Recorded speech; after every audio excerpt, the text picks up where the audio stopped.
fucking Englishman. Come on, Robbie. Oh, busy. Oh, big man is busy. You have one thing to do. Yeah, just show up, Robbie. You fuck. Oh, he's busy, is he? Is it still busy? Yeah. Fuck him. Stop being busy, Robbie.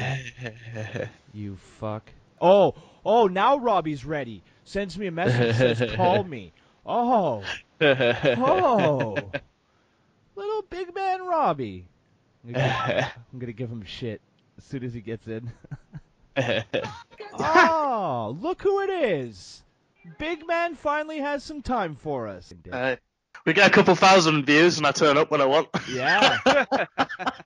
Big man. Wait till you see when I do the next broski and a hoski. 50,000 views. Here we go. Oh my god, that Roman Reigns intro video you sent me? Well done. Or that you put in the group chat? Who filmed that? Your mom? Maybe. Oh, it was your mom! No, I was like, we shot it the first time by myself, and I was like, Mum, wait. I need you to do something for me. I need you to film me do this. And she looked at me and she went, this is for the podcast, isn't it? Might be my arrogance, but ain't nobody stopping. Hello, everyone, and welcome to the Kayfabe Day podcast. I hope your pants are off. Hope you're comfortable, because we got a lot to talk about this week. I am here, as usual, with a regular crew this week. Just the boys on the podcast this week. I'm here with Drew. Drew, how are you? I am fantastic. How are you, my friend? I'm good, and since we started recording, it means that Drew's working on the thumbnail as we speak, so fuck, I can't even talk. So expect a loud outburst of laughter coming here soon. I'm also here with my little brother, the man who has no sleeves on any of his shirts, Robbie Radford. Hello, Robbie. How are you, Robbie? Did you enjoy WrestleMania, Robbie? I did. I thought it was too sweet. Woo! Woo! Good times. So, as I mentioned just now, WrestleMania was this past weekend. We had a lot of action. I don't have any of the NXT results, but is there anything you guys want to talk about? I was on Travis's show right after NXT this past week, so if you guys want to check that out, see my thoughts on it, you can go over to the Hibiki TMD YouTube channel and look for the NXT post show. I feel like I have to apologize to Travis. I'm publicly apologizing to Travis because honestly, by the main event, it was about 3 a.m, and I just thought there's no way that I'm gonna I mean, we get a lot of views and we already are superstars and we should live the lifestyle, but I just couldn't do it. It was funny though because he's like, I just have to call Robbie and then we'll get started. I'm like, dude, I'm pretty sure Robbie fell asleep. And then he just kind of didn't acknowledge it. And then he's like, dude, I'm calling Robbie. I'm like, dude, Robbie's asleep. Robbie's not going to be on. But it's funny because he got somebody to replace you last minute whose name is also Robbie. So I was like, whoa, awesome. This is weird. I'm refuting my apology. How dare you replace me? How dare you? Oh, brother, when you didn't show, it was a 6-man tag. We were 1 man down. We had to go out. Oh, so basically they brought in fake Diesel. Oh, no, the guy, his Grapple Vision YouTube channel. You guys check him out. Big YouTube channel. So a really nice guy too. The show went over really well. It was a good time. I'd like to get him on here actually. Yeah. So shall we get into it, boys? There was NXT, but is there anything from NXT you guys want to talk about? I don't have that tag match was Oh awesome. my god! Every time I see that, it's is it going to be as good as last time? And then it ends up being like as good or better. Johnny Gargano is my favorite wrestler. He's so good. Every guy, though, oh god, dude. I said it on Travis's show, but seeing the Revival work with DIY and then DIY work with the Revival. Yeah. That was like a feel good moment. It's just like, yeah, they've bonded over their hatred for another team. I'm like, I can relate to this. It was like that's how come Robbie's back on the show. Not acknowledging it. It was almost like the enemy of the enemy is my friend when they teamed up. Yeah, exactly. Yeah, that was a real cool moment. When they did their finishers, but with each other's team Yeah, member. yeah. Dawson My God, that was beautiful. I think there's a few things I took away from NXT. Well, before you get into it, I just want to say this real quick. What I liked the most about it is it felt like fun. It was just a fun spot. It was a fun, yeah. Yeah, it was a whole fun. It was a fun match, but inside of that fun match, there was that one specific spot that was like, and that's when I was kind of like, okay, one of these teams is moving up, probably the Revival, because this is like a goodbye to the fans type of deal. We'll give you something you've never seen or you never thought you'd see before. So I thought that was pretty cool. Go ahead, Robbie. Floor is yours. Did the Revival take the pin first? Yeah. Yeah. No. No, they did. No. DIY took first pin. Oh yeah, they did because the crowd was pissed. yeah, because I enjoyed the match, but I thought it kind of fell flat after the Revival got. But I say it fell flat. I think DIY. It lost momentum when they got pinned. But I thought the opening match was good. Ono was probably the best guy in it. Didn't see a lot of Ruby Riott. She looks like a pelican. That's my main takeaway from. The women's match was okay. It was okay. The ending was a bit fucking. I thought it was a bit rushed. And the main event once again was very boring. My issue with the main event was it was the exact same match that we got at the previous takeover. Like almost. Yeah, exactly. Same thing. But overall, I thought the show was pretty good. I enjoyed it from pretty much start to finish. I think it was the second. Oh God, Drew's working on the thumbnail. What is it? The thing is with Bobby Roode, he cuts an okay promo most of the times, but and I like his entrance. But once that music turns off, I'm turned off. Like I am not turned on for Bobby Roode. You know, I like him. I like him. The thing about Bobby Roode with me is it's like hit and miss because there are points in time I really like him because he's that old school like Arn Anderson type wrestler, but then it just doesn't end up popping eventually. It's an old school wrestle like experience, like because I think nowadays maybe the crowd wants spots. Yeah, that's cool sequences. That's exactly what they want. So like people, maybe because I'm 19, like a millennial, I just expect. I thought you were 20. I expect flips. I am 20. Shit, it's not dawned on yet. Jesus Christ. Because obviously, in the majority, your brother of knows your birthday. That's true. There you go. Because I feel like the majority of people my age kind of expect like flips and super kicks and like cool table spots and more flips, and when we don't get it with a guy like Rude, we're a bit like, But I feel like older generations are quicker maybe to recognize the ability that he has. Yeah, sure. But one thing I've noticed, it's like he pulls off some really good old school moves. Like his spine buster is beautiful, and just particular things like that. But you're right. In this generation, in this era, placed in NXT, it does get a little boring from time to time. Yeah, I agree. But like you mentioned, I think like it's interesting. I used to like longer wrestling matches, but now as things have moved forward and progressed, I kind of get annoyed at a lot of rest spots in a match. I mean, I understand why they're there, but the Nakamura and Bobby Roode match felt like, okay, one rest spot too many, and by one I mean 2 or 3, like long sequences of I can't have Nakamura wrestling rest holds. I just can't do it. No, yeah, it's not. I don't expect him to start fucking like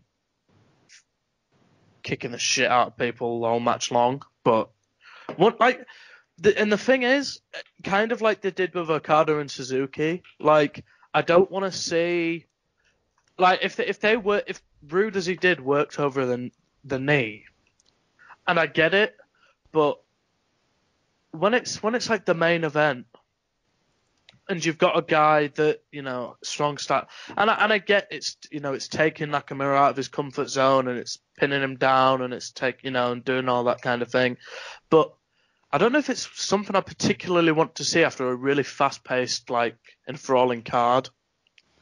Like if like Mania last year when Triple H just worked rest holds. Yeah. I just don't know if it's something I want to see. Like I'm not expecting I felt the MVP match of last weekend was the Bucks versus the Hardys. I'm not expecting the stupid amount of spots in that, but I don't want to see rest hold after rest hold after rest hold. Like Rude, I like him, but he's just kind of boring. Yeah, I don't have. He's a superstar. He's a top guy, but I guess it's just that style. It's not for everybody, and in today's environment, it kind of sticks out as something that's different, but not necessarily, I guess, in a good way. Is the perception. I will say this though. I would rather see rest holds and like the heel, get garnering the heat by slowing down a striker than when you see guys like Ricochet and Ospreay do, the choreographed backflip, front flip, flip you, flip. There's one that's much easier to believe than the other. So yeah, like I don't. In essence, I don't mind rest hold after rest hold. I think I can go with it eventually, especially if it's to slow down. Maybe not the underdog, but the challenger and things like that. That's known for a strong strike game. But I just don't want to see flip after flip after flip. Especially the types that are done where the guy who's going to get hit with the move just has to stand there, even if it's for like 2-3 seconds. It's too long. It's like you could just move, and it ends up looking super really corny and really really fake. But I mean. Yeah. I guess NXT Takeover was okay. It was a very good show. They're always really, really good. The tag match was, like I said on Travis's podcast, the tag match for me was worth tuning into the entire show. Absolutely. Yeah, 100%. And match of the weekend on anything for me.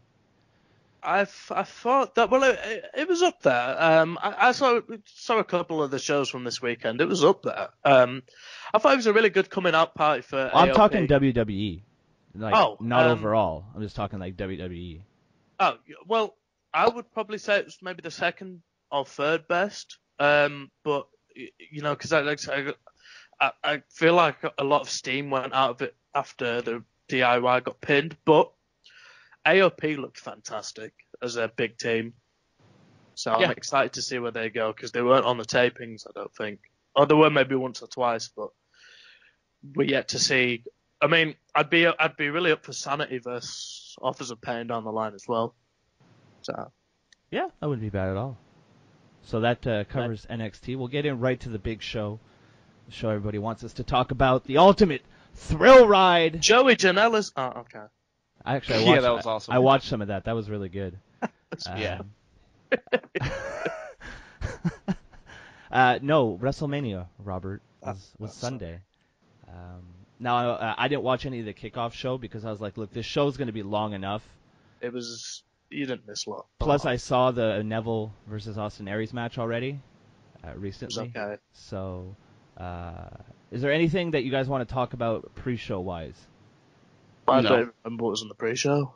There was Battle Royal. There was Neville beating Aries for the title. Oh, Ambrose and then there was the Mojo Rawley. Remember how much we made? Remember I said yesterday, imagine making Mojo Rawley your top guy in your promotion, and son of a bitch. Who's the top guy in the right? Like I fucking hate the Patriots anyway. So seeing Gronk in there, I was just like, Jesus Christ. Yeah, that was. I didn't see any of it, but I heard he was in it, so that was. I don't know, that was something. Yeah. And also, I feel like Ambrose. I listened to it back today because I was listening to the last podcast before I come onto this one. I did predict Ambrose to win, but I was really disappointed that they had Ambrose winning. Yeah. Sunday. Yeah. And can you believe? I'll get into it later, but yeah, I'm going to come back to the Intercontinental Championship match. So I mean, pre-show, whatever, Yeah. Average. Nothing great. There wasn't anything that really hyped. That got you ready to go. Something that was really smart, and I felt it was a good place to put it on the card, was starting the actual WrestleMania show with AJ Styles, who defeated Shane McMahon. God damn, Shane didn't even have to jump off anything that was fucking crazy, and I really, really like this match. I think Shane actually came out of this with winning some points with me. Yeah. There was a lot of times I was like, holy shit.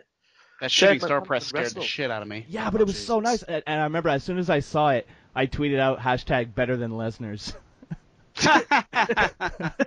Well done. Well, it's not wrong. It was nice. Absolutely right. Some of the transitions he pulled off and reversals. When he went for the phenomenal forearm and he turned it into like a triangle choke. That was sick. Yeah. That was match of the night for me. Because maybe if I look back at it, it might not be, but the sheer shock watching it live and thinking the training that's gone into this by Shane and the effort, I can't go wrong. And here's the thing, it's one of those matches where the entire time, like it or not, they've conditioned us, but I was expecting something insane. I was expecting Shane to risk his life, right? But that moment never came, and despite that fact, I still really enjoyed the match, which is a testament to how good it actually was. Because I didn't get that thing that I was expecting, and as a wrestling fan, we condition ourselves to expect things, and when we don't get them a lot of times, it can sour our appreciation for the actual match. But in this case, the match was so good, it didn't even matter. Yeah.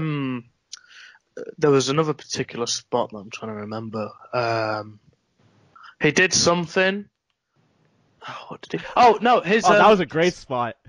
No, did something. That thing.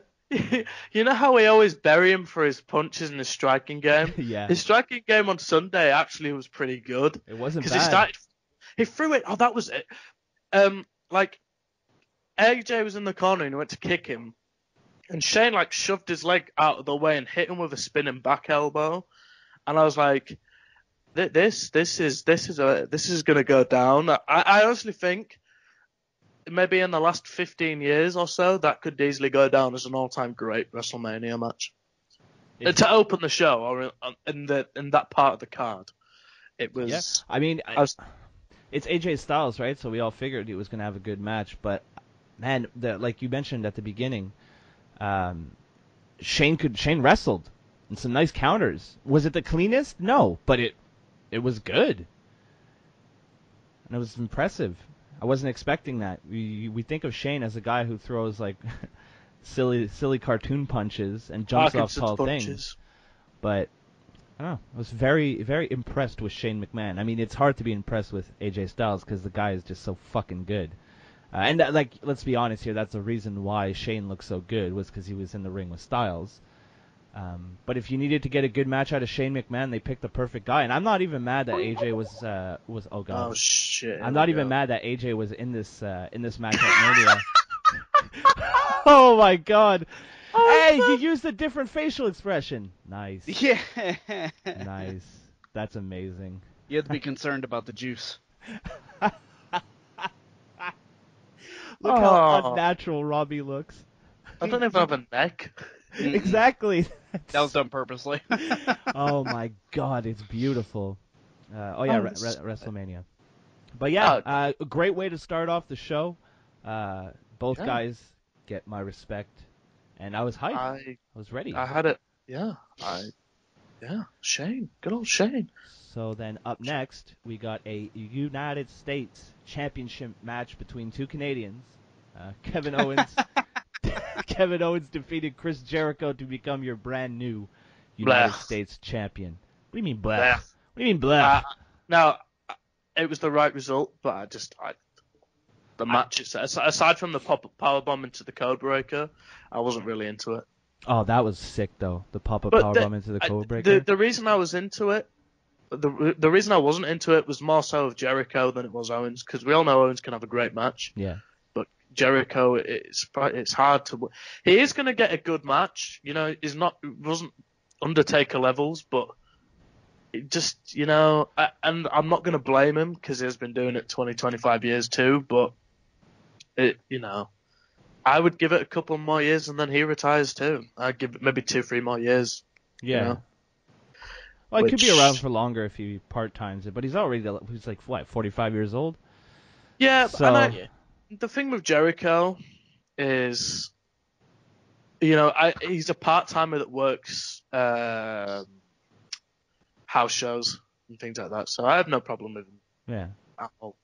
Good man, that Jericho. I don't know. It wasn't a great match, but after all the build-up and like the storyline that they were in for a long time, I thought it was a nice way to end it. And the right man won, because Kevin Owens should always win. And Kevin Owens without a belt is unnatural. So I'm glad that the order of things is restored in the world, and now I can sleep soundly at night. Oh, good. Up next, I went to make a pizza.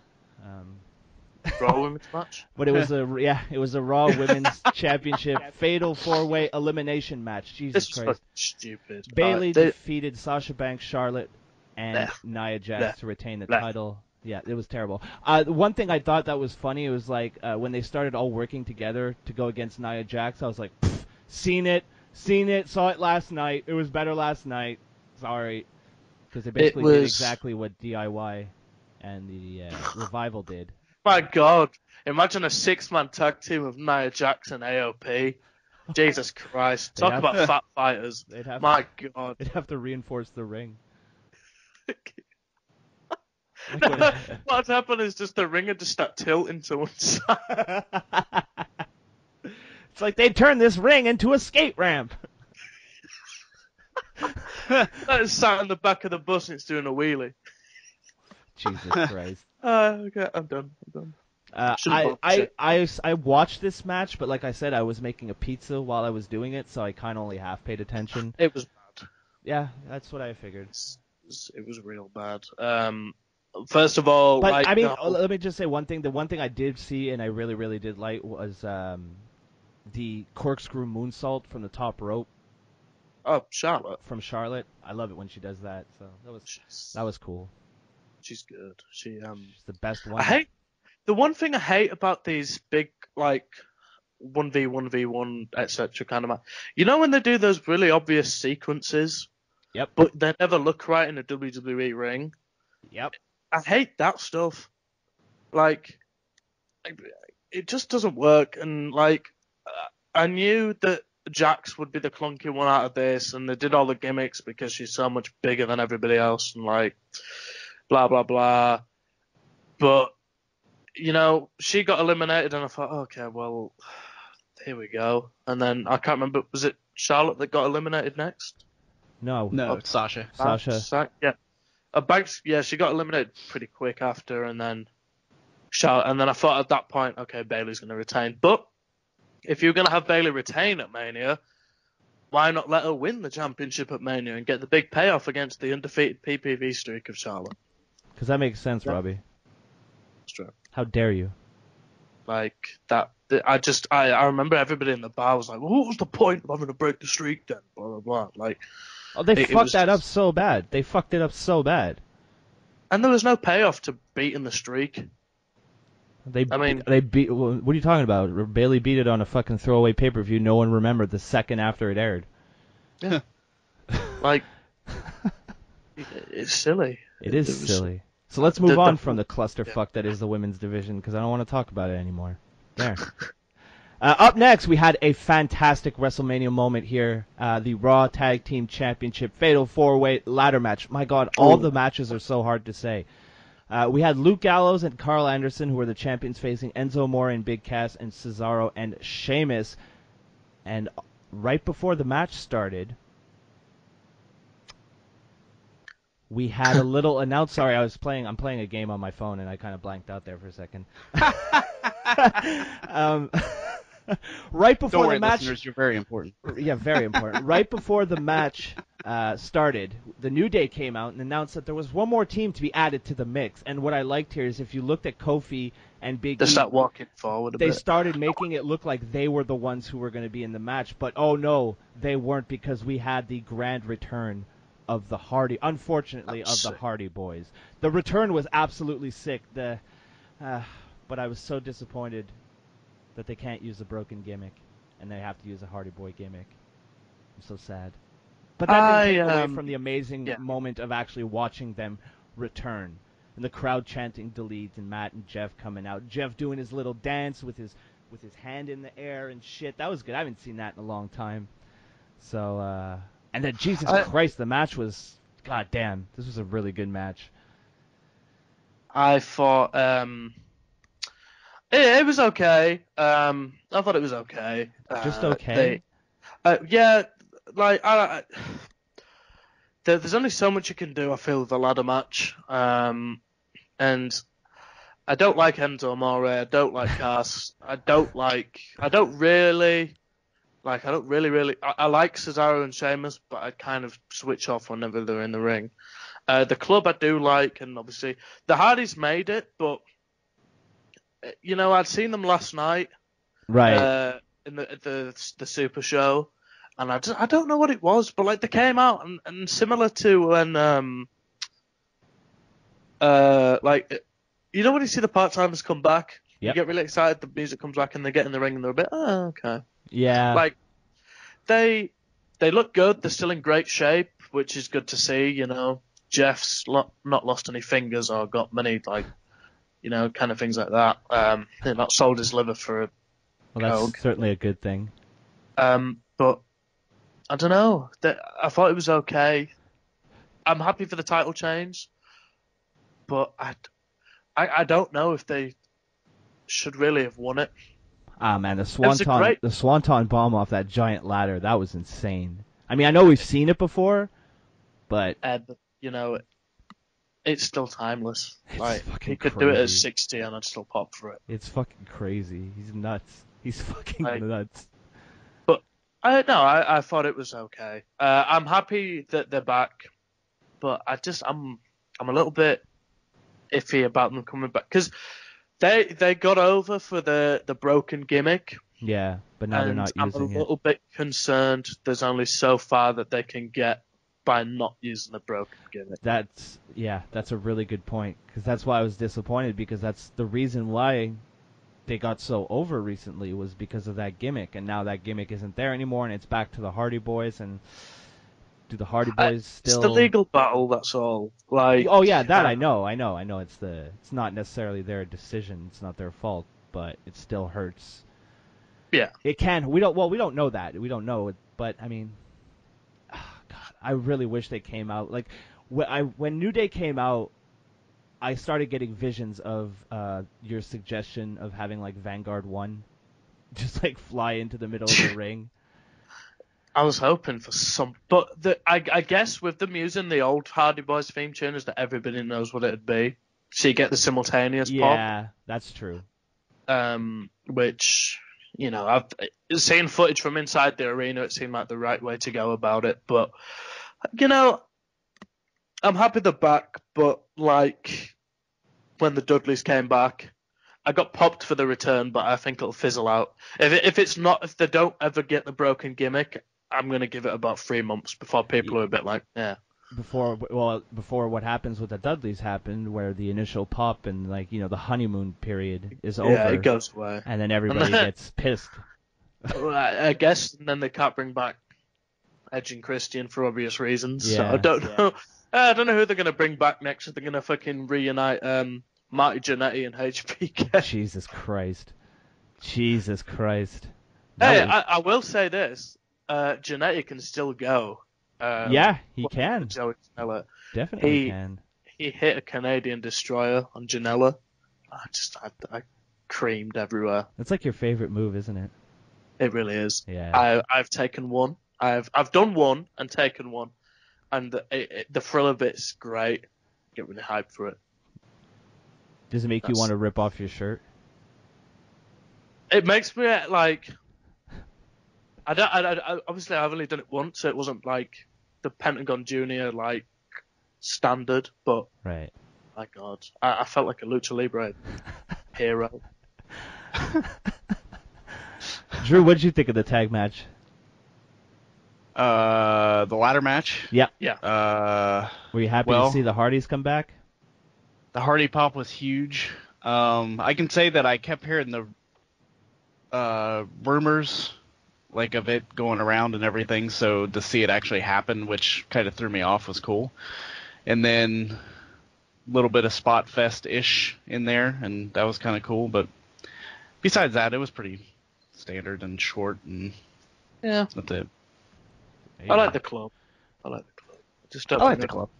Yeah. I don't think they're ever going to be, the big unless they do get well, they will do, but until they get that Bullet Club or the club like reunion, I don't think they're ever going to be as big as they should be, or as they were going to be. Well, everybody was expecting that, I think, so it was just a big disappointment after it was just them. I feel like it'll happen at some point because if they never do a Shield versus Bullet Club like storyline, I feel like there's a big missed opportunity. But until then, Not the Shield. Fuck the Shield. hey, I would like the only thing about a Shield reunion that annoys me is when they do that Shield through the table spot every time they're all in the same match. It's just the entrance that I want to see. But I know Tama Tonga's going to come across eventually, so I'm excited for that day. Yeah, that's about it. Nobody knows who you're talking about, Robbie. Tama Tonga's basically like. I know who he is, Robbie. Don't you realize by now I just say that because I think it's funny and I pop myself? He's like a better like he's Roman Reigns with a better ring attire. That's about it. All right, well, nobody cares. So we're going up next. We had the tag team match of the weekend here. John Cena and Nikki Bella defeated The Miz and Maurice. Oh, what a waste of time! What? What complete waste of. The match was real. I loved it. I have it down as the worst match of the night. That's ridiculous. No, second worst match of the night. That's ridiculous. I loved it. There wasn't anything good about it. What are you talking about? It was so good. So the proposal at the end? Are you kidding? No, but that's not the match. That's part of the match. It's part of the match. Oh, because it was after the bell. Shut up. Okay. My issue. So it started with Maurice and Nikki Bella, which is where all the legitimate heat is, since they both legitimately dislike each other a lot. And then she tagged out, and then we saw Miz and Cena, which we'd seen before, but I'm still not going to complain. And then they worked a really awful match, and then they did the finish that they did like a week before, like 5 days prior, and then that was it. Yeah, but this was WrestleMania, brother. It was kind of like how Brian described the Blair Witch Project on Family Guy. Nothing's happening. It's over. The audience is pissed. I like the Blair Witch Project. Nothing happens. That's not true. You watch the psychological decay of 3 human beings. It's great. That's what the movie's about. It's great. Have you ever seen it high?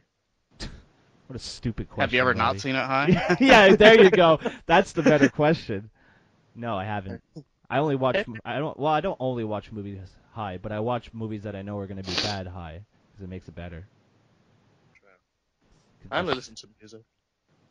Robbie's such a hipster. He's like, movies. Pff, I only listen to music. He watches movies. Childish Gambino's new album. Listen to that. Beautiful. Robbie, nobody knows who they are. And the Dark Side of the Moon. Dark Side of the Moon. Robbie, nobody knows who Pink Floyd is. Fuck off. Now I know you totally. Pink what? What did you guys think? I thought it was beautiful for the younger generation to have a Liz and Macho of their own. So I thought the proposal at the end was beautiful. It was weird because it was suddenly very dusty in my apartment. I can't explain it. I honestly nearly cried. You're such a fucking... No, because I watched Total Divas. But then the thing is... Oh, that I want... Now you're just digging your hole deeper. I wanted him to... I bought you a diamond. Dallas Page, Yoko. Oh god, if they redid that in real life, that'd be so good. And then when Maurice used to do the, but John, like, and then that was it. But they did the ring was like $100,000. Yeah, it looked. It blinded me from my fucking house. It was a fantastic match. He's such a cool talking guy. Like when you broke your neck. I cheated on you. Will you marry me?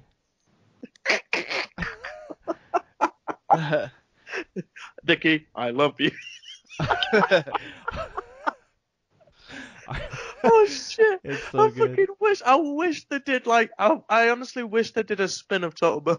There's a guy behind Nikki with like place cards. You are the woman of my dreams. I bought you a ring. A WWE replica scale ring. Oh God. But John. From now on, I'm just gonna say, but Robbie. You know the best thing about the whole angle is Maurice's Nikki Bella cry face. Yeah. She just moves her lip. But John. But John. You do it so well. It's so funny. You know why? Wow. I must do it like 25 times a day. Jesus. Did it at work today, actually. There's a guy that comes in called John, plays a load of bets, and he was like, he normally asks for a coffee. It's like, oh, do you want a coffee today, John?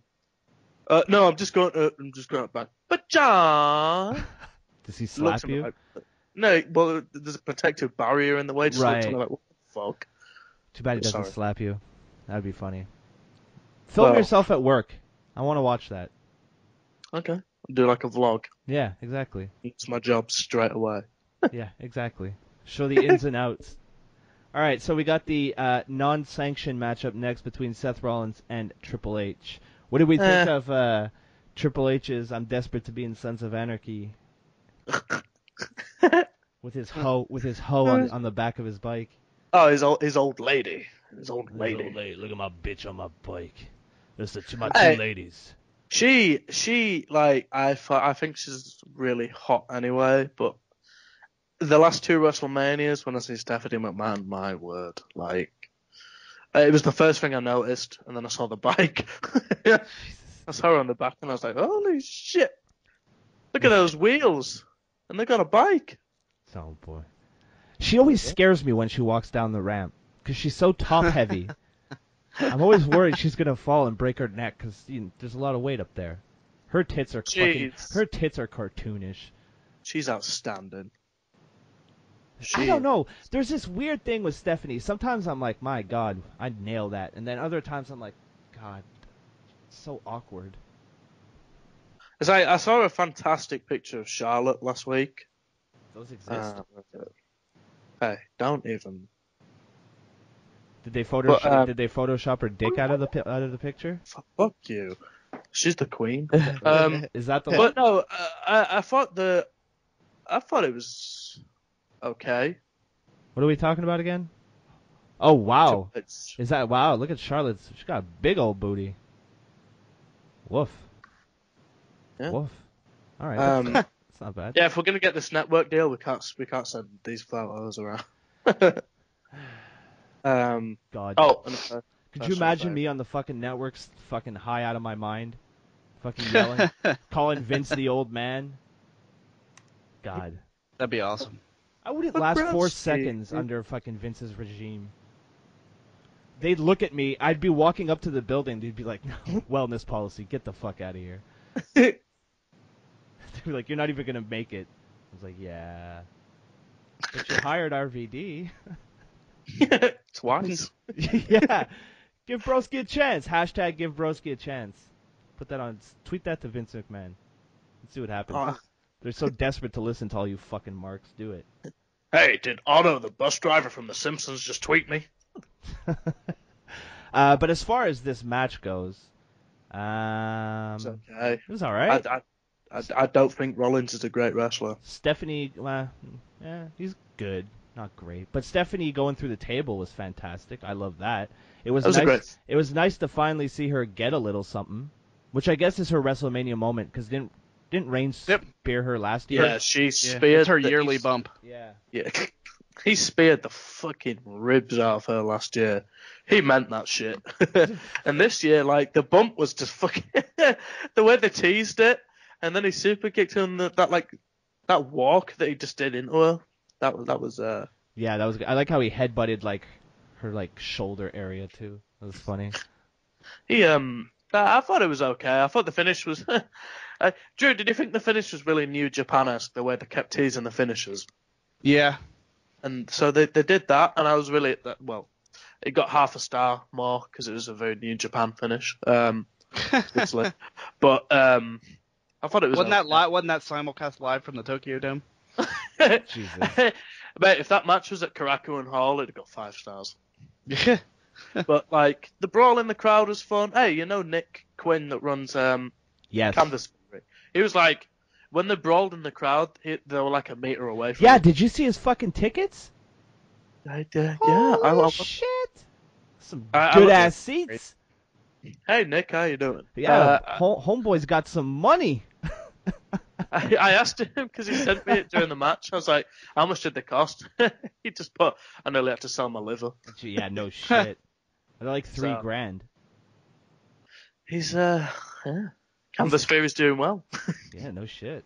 Let's get some of their. But, let's get on their fucking airwaves. Let's find a way to do that. Let's collab, bro. Let's collab. Show that, bro. But Can't behave. the match was. Robbie's a big boy. He has a Ryback diet.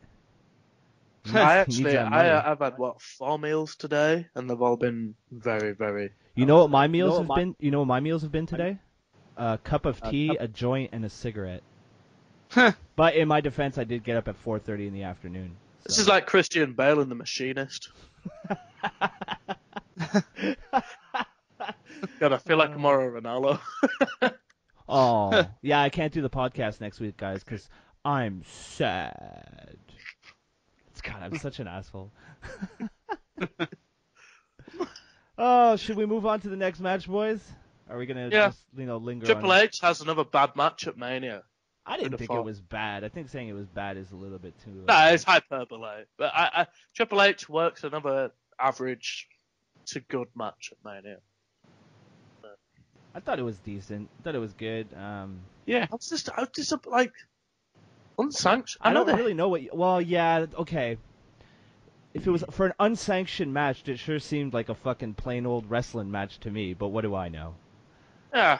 You know. I mean, if anybody played the Backyard Wrestling video game, that's kind of what I was expecting, but a little more PG. Backyard Wrestling games. You know, those games were notoriously bad, but they were fun because they were bad. Yeah. Fucking insane clown posse running around, fucking putting people's heads in deep fat fryers. And not to stray away from the podcast for too long because we got a lot to talk about, but they don't do that anymore. Where they make this like really shitty games, but they're still fun. Shitty games now are just shitty. Goat Simulator was like that. Goat Simulator is not a shitty game. Game's amazing. But like it's almost like they didn't put a lot of stuff into it and thought, fucking indie game.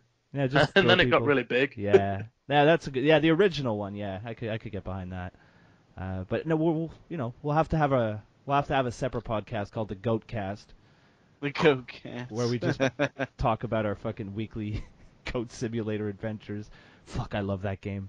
Up next, we had the WWE Championship for the main event of WrestleMania. What happened to the main event part? We had Randy Orton defeating Bray Wyatt to win the title. So dumb. I didn't care about this at all. What was so dumb? What was the thing with the mag? What was that meant to do? Oh wait, no, I know what it was. I saw a fan theory. It was magic. All right, so magic.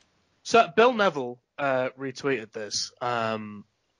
Is that Adrian's brother? Or? No, he's like pervy uncle. One of the co-hosts of the New Age Insiders. I'll give you a red arrow. Yeah, are they paying you or some shit? Are they paying you, Robbie? Jason, send it next week. Yo, let me see a cut of that cash, bruh. No, but I was just saying, like, it was a theory that Bray wanted to put him off, but snakes hunt with sensing vibrations and not by sound or sight, so it wasn't going to distract Orton, and it never did. So there's potential for a story. As soon as this story was a mess anyway, then when fucking Eric Rowan turned up like the Hills of Eyes on Tuesday, it just got even worse. But I thought it was a bad. It was an okay match. There was It was okay. Did what it had to do. Yeah, I thought. Orton should never have won. Never ever. No, I agree. What's the benefit of him winning? No doubt. They get to say a different number before time champion. I mean, I guess that's right. That's pretty much it. I mean, I don't really see the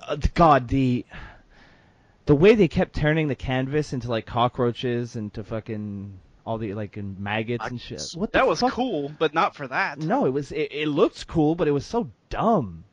It would have been kind of cool. It would have been cool if Bray won. Yeah. So he But he paid a guy to install a projector. It was all for naught. No, it was magic. It was all it was magic. Oh, I'm the problem. Gotcha. You're the problem. Yeah. Gotcha.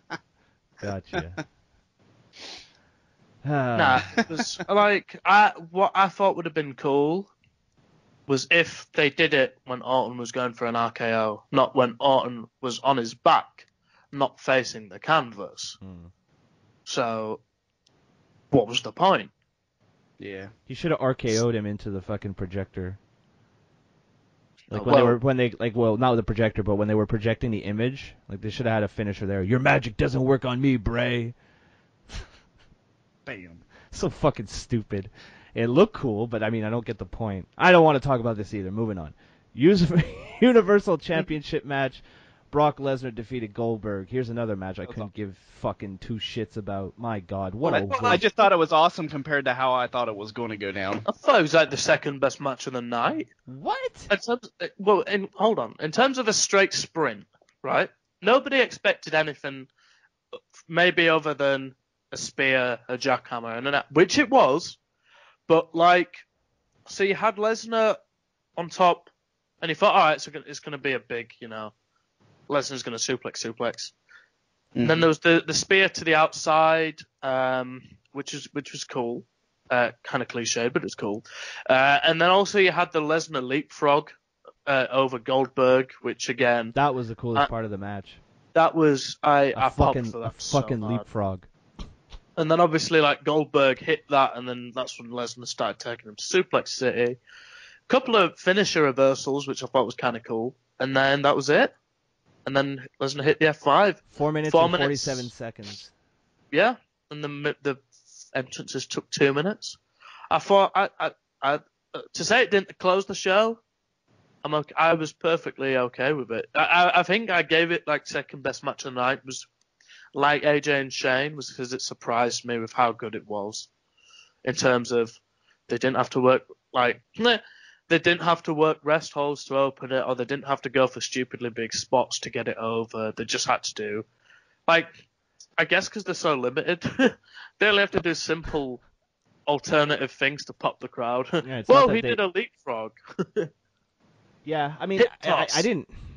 It wasn't a bad match. I just didn't care. So when I don't care, it's pretty The hard. build was- So That's the thing.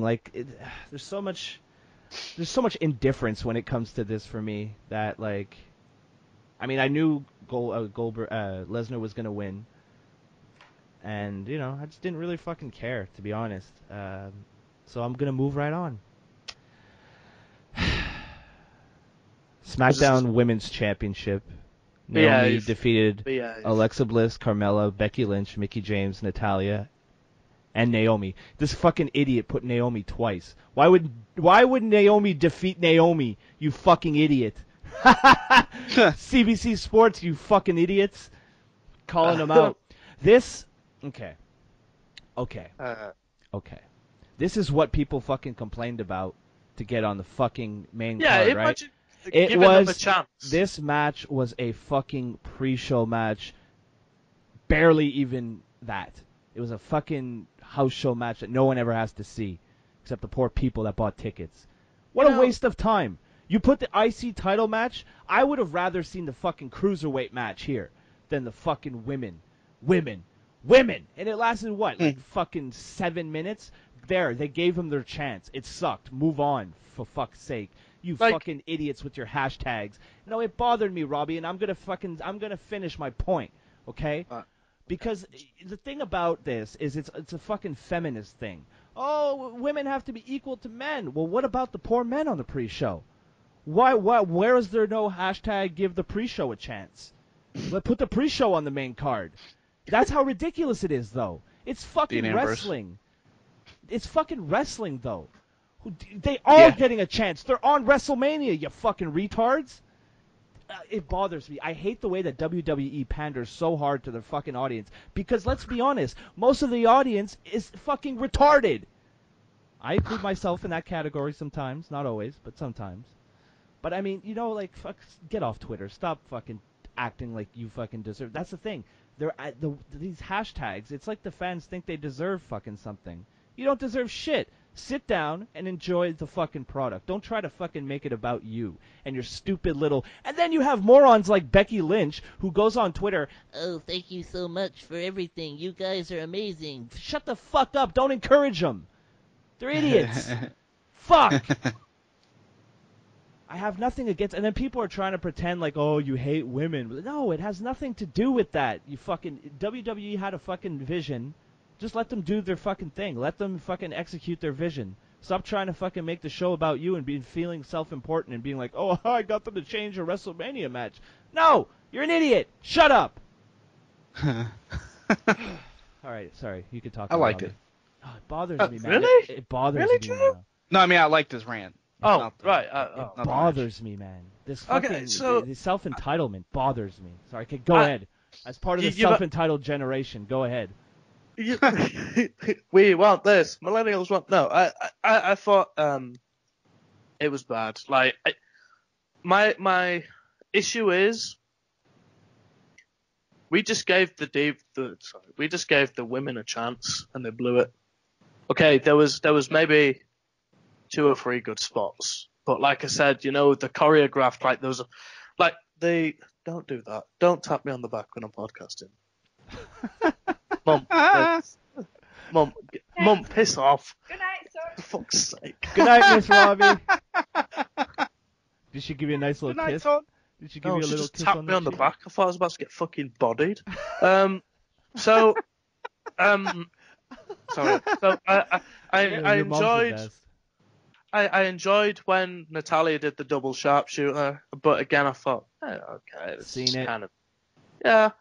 And they did like a point where they did like 3 or 4 moves in a really slick chain. I thought, guess they didn't do this 25 times every hour just to make sure it looked cool.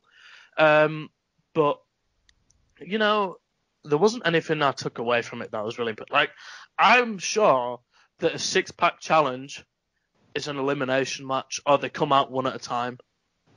Like, I'm sure that a 6-pack challenge doesn't mean they all come to the ring at one time. I mean, I guess they didn't have time to do it that way, but, you know, like, to have maybe individual entrances or something, you know, but it just felt like something you'd see on SmackDown. And Naomi versus Alexa Bliss on SmackDown 2 nights after, similar to Corbin and Ambrose 2 nights after, were both a hell of a lot better than what was shown on Mania, which is meant to be the grandest stage of them all. Guess what, guys? You went to the grandest stage of them all, and you fucked it up. Back down to the pre-show with you next year. Bring up the cruiserweights. Bring something else up. Like, okay, I don't mind. There is, like, Alexa Bliss deserves to be on the main card because she's maybe she's not carried the SmackDown Women's Division, but she's had one hell of a hand in making people tune into it. I think she's one of the few women in the last few years that garners legitimate heat. So she deserves kind of a payoff for that. But with Charlotte coming across to SmackDown, supposedly, you know, I just think that there is a lot of people that are now going to get lost in the shuffle. And because of the Mania match, I'm in favour of it. Like, there was some people in that match that shouldn't have been in that match. I just watched this match with both hands on my head, trying to comprehend why people wanted this on the main show. So deep into the card, deep into the card too. But I guess it came at that, like, what do they call it? The death slot. Yeah. What do they call it? The death spot. The death, like, if it's going to get cut, it's then, or if it's going to get rushed, it's then.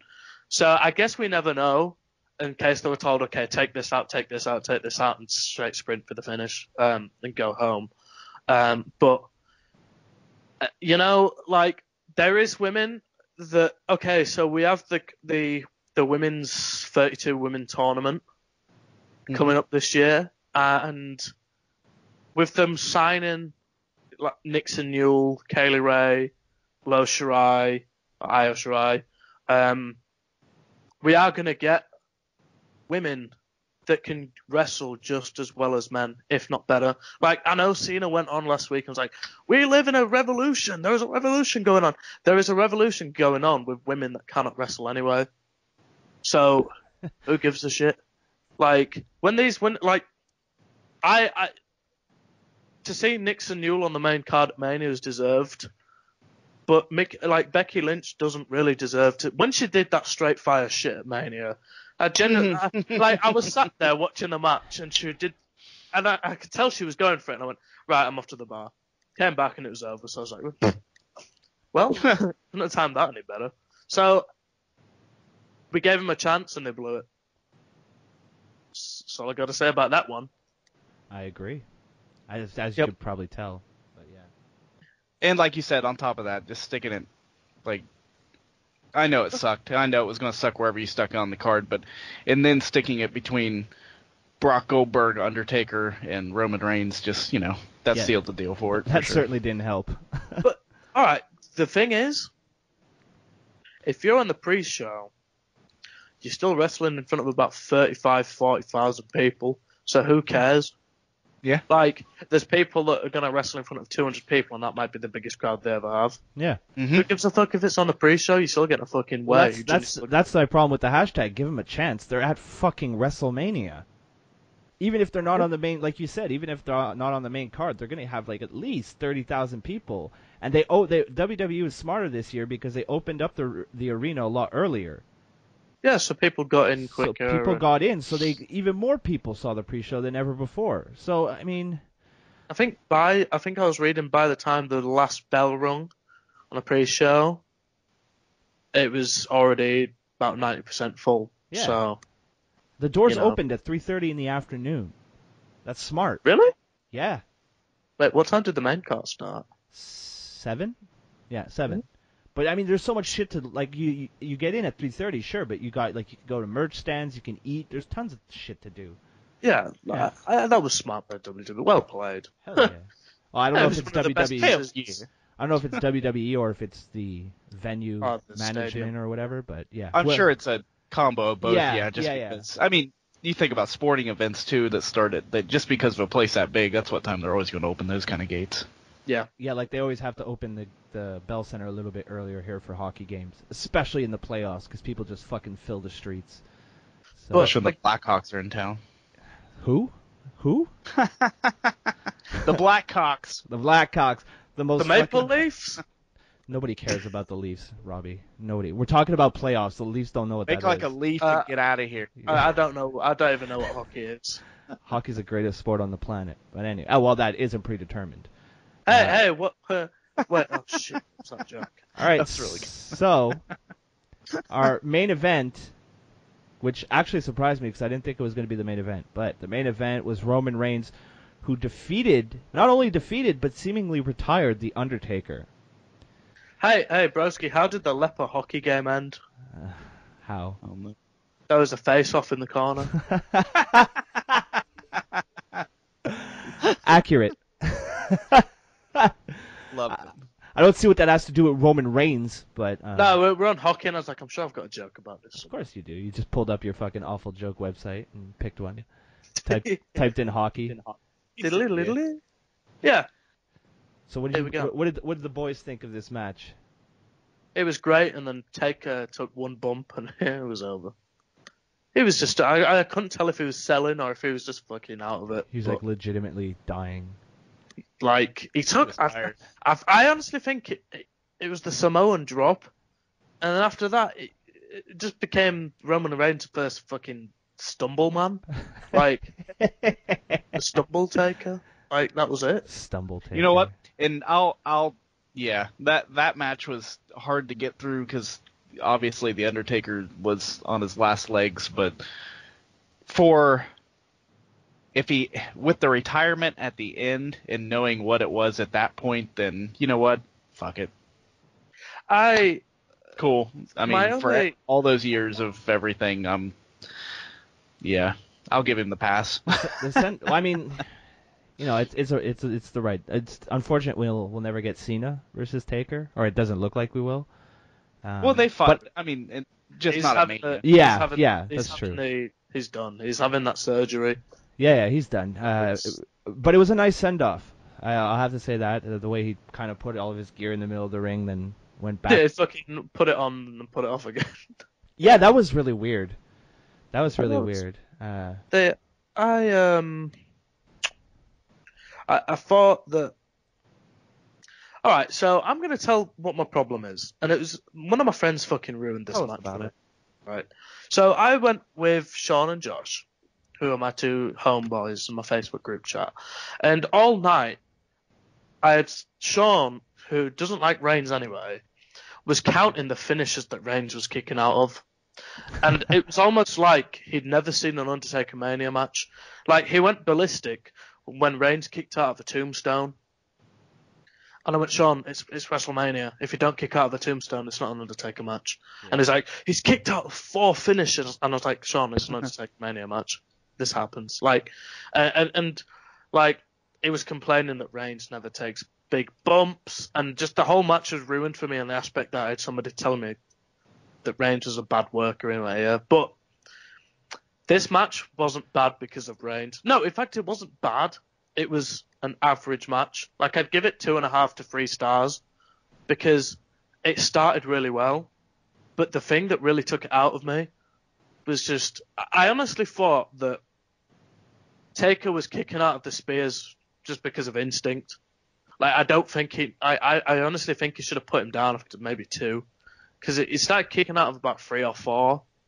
Yeah. And I was like, something's not right. It's the Undertaker, damn it. Well, I was just a bit like, you know, if he'd have kicked out of 1, and then that would have been it.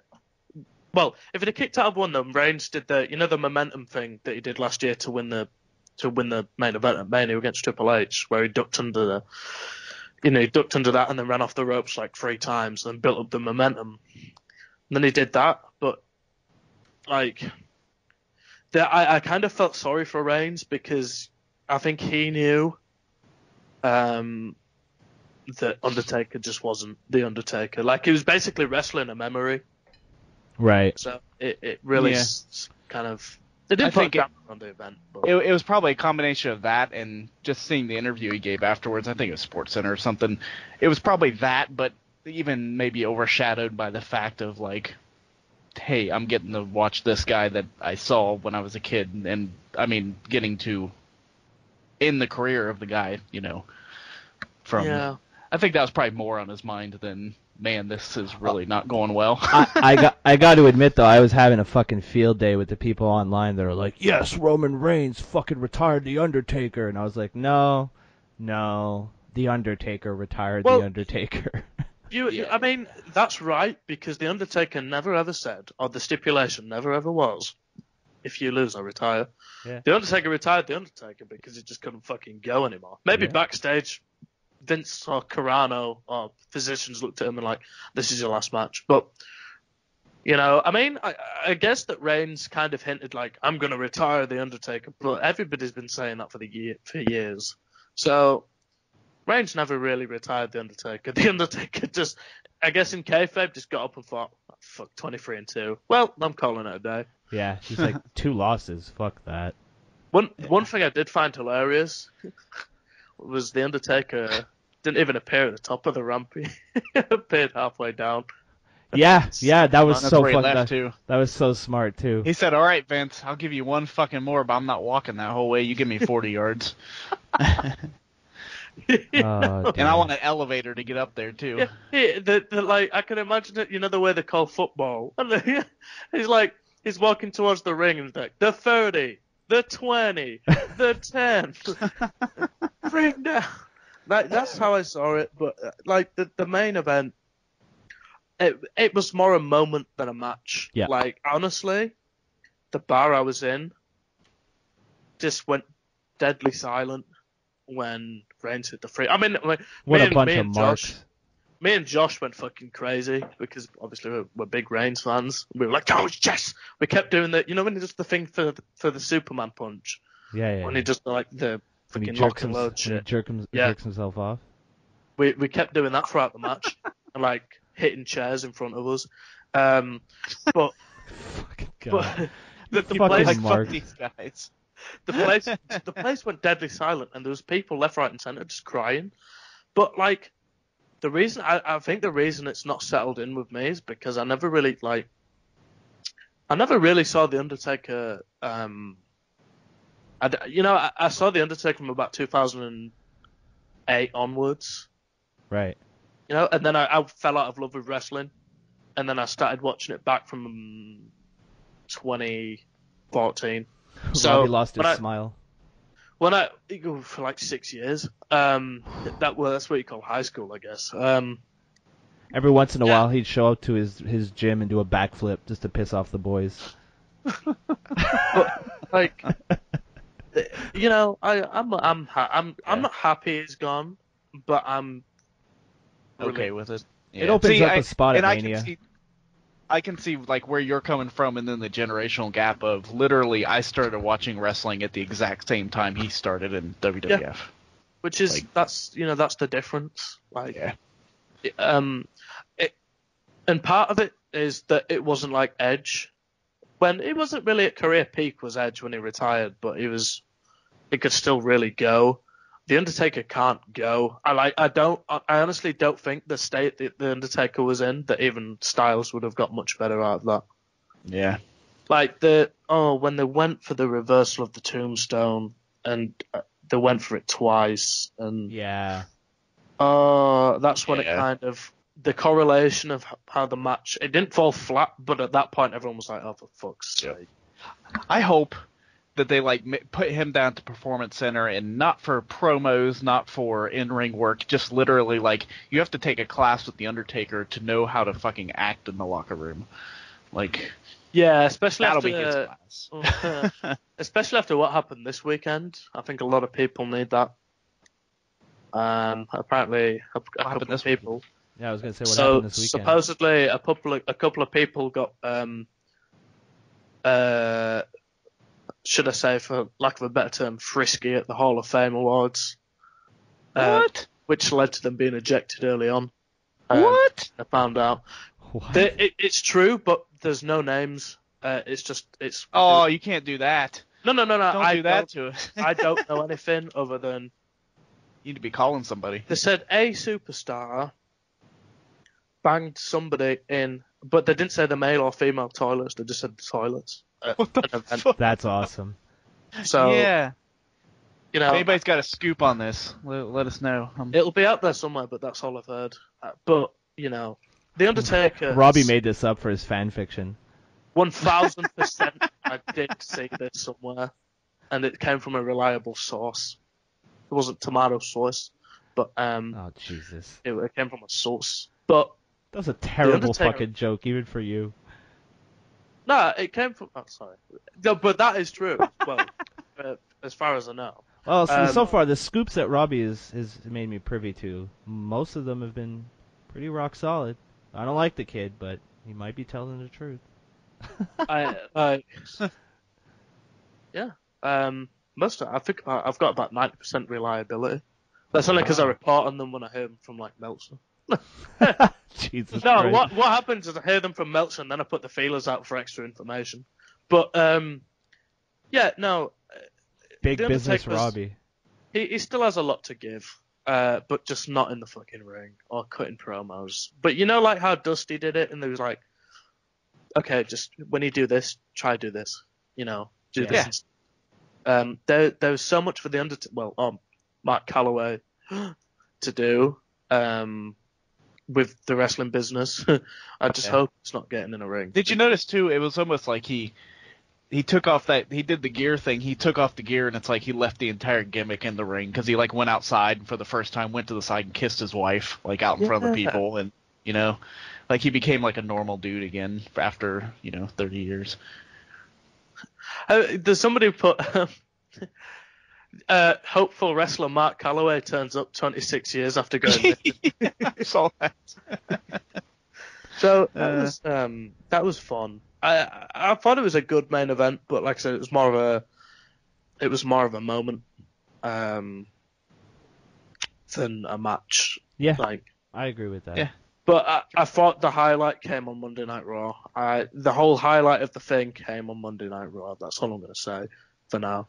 Well, speaking of Monday Night Raw, we're going to get right into Monday Night Raw. But first, here's a message from some friends of the Kayfabe Today podcast. Nicaragua.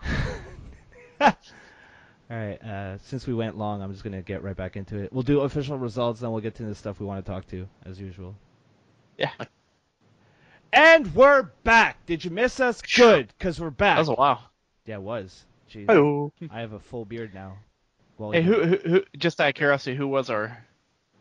Marking out and the Shining Wizards, Yeah. as usual. Good. Hey, didn't Shining Wizards have Ryback the other week? Yeah, not the show they just put out, the show before. What a bunch. I think they had Ryback and then they had Joey Janela, or that might have been two different shows. Fuck, I wish we had Joey Janela. What an expert mind.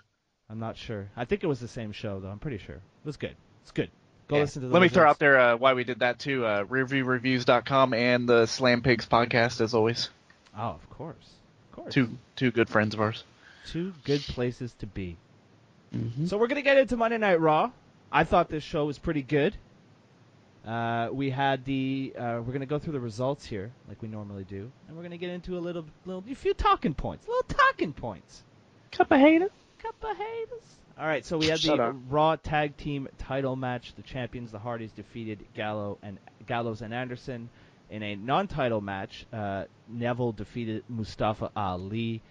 Wow, 10 minutes and 30 seconds. It was almost worth changing the ropes. The Revival, who debuted on Monday Night Raw, who we'll get back to, defeated the New Day in 8 minutes and 5 seconds. Bayley, Sasha Banks, and Dana Brooke defeated Emma, Nia Jax, and Charlotte at 9 minutes and 20 seconds. This was basically the match we saw in Montreal a couple weeks ago, except instead of Emma, we had Alicia Fox. Alicia. Fox. Number one contenders match. Cesaro and Sheamus defeated Enzo and Cass, which was surprising to me, but I really liked it. Sami Zayn defeated Jinder Mahal in 2 minutes and 20 seconds. Seth Rollins and what was supposed to be Chris Jericho, but ended up being Finn Balor, defeated Samoa Joe and Kevin Owens at 12 minutes and 15. So let's just talk about the debut of Balor. What a disappointment. What a disappointment that they bring this guy back after winning the Universal Championship. Yeah, they bring him back. Not like ignore the fact that he was on house shows was leaked and all that. But the thing is they bring him back. The guy was Universal Champion. He had to relinquish the title. And how do you bring him back? In a fucking throwaway tag team match that means absolutely nothing. Wow. I would have had him back for a segment more than a fucking stupid tag match. I just it was just silly. Like I liked how they did work the Rollins Balor kind of awkwardness with the chemistry. I liked how they worked that. But aside from that, it's arguably the biggest return in WWE of the year, and you're gonna put him in a fucking tag match for what? So you can have that like brief interaction of awkwardness between Balor and Rollins. Like that's was just that's your payoff. He did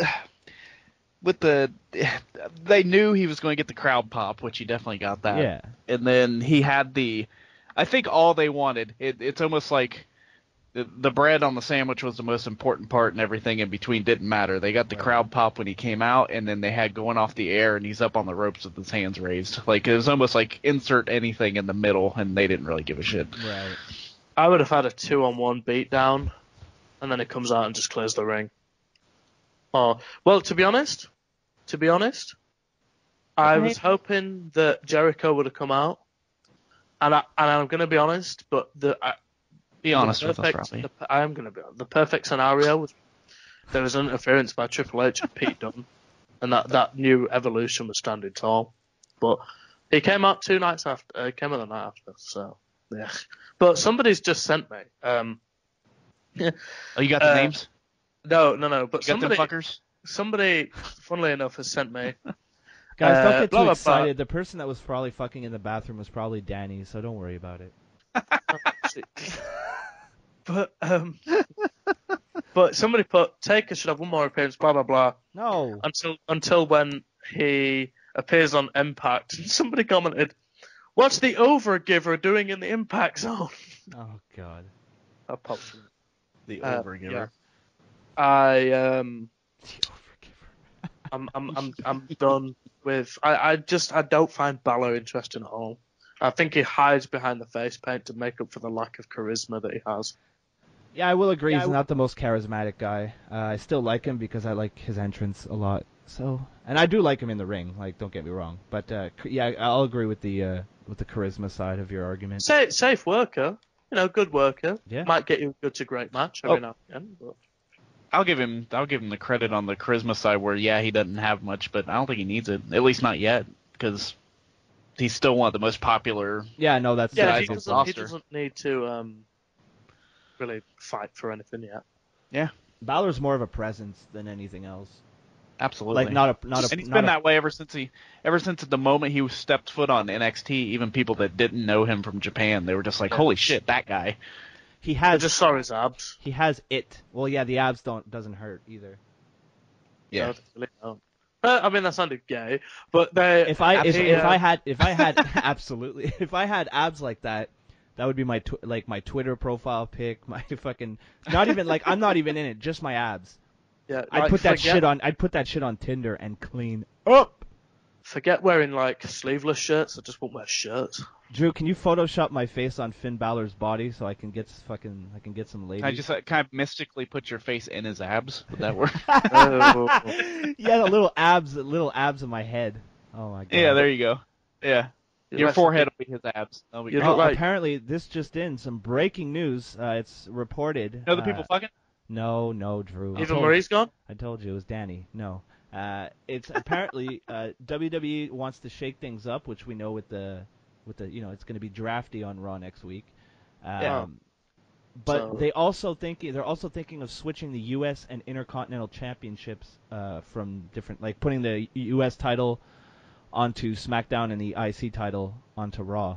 So they might be switching that up as well. I wouldn't hate that. That would be fine. I guess it doesn't really matter. Oh wait, no, that means SmackDown. That means Ambrose is on my favorite. Is no longer on my favorite brand, so I'm okay with that. That means we get Kevin Owens and The Miz on the same show. My God. So. I'd love that faction. Okay, what else happened on Raw? Let's see now. Well, Roman Reigns. Roman Reigns cut maybe probably the best promo of his life. Roman Reigns. Because I switched the tab from Twitter to the review, and it just said Roman Reigns in all caps. So I was like, gotta read the way it's written, like in Rob Burgundy. Loved it. Yeah, sorry about Roman Reigns, best promo he's ever cut because he only said one sentence. In five words? It was 12 minutes of nothing. It was 12 minutes. It was a 12-minute crowd promo. I counted the time. The crowd had more promo time than the superstars did for the first hour.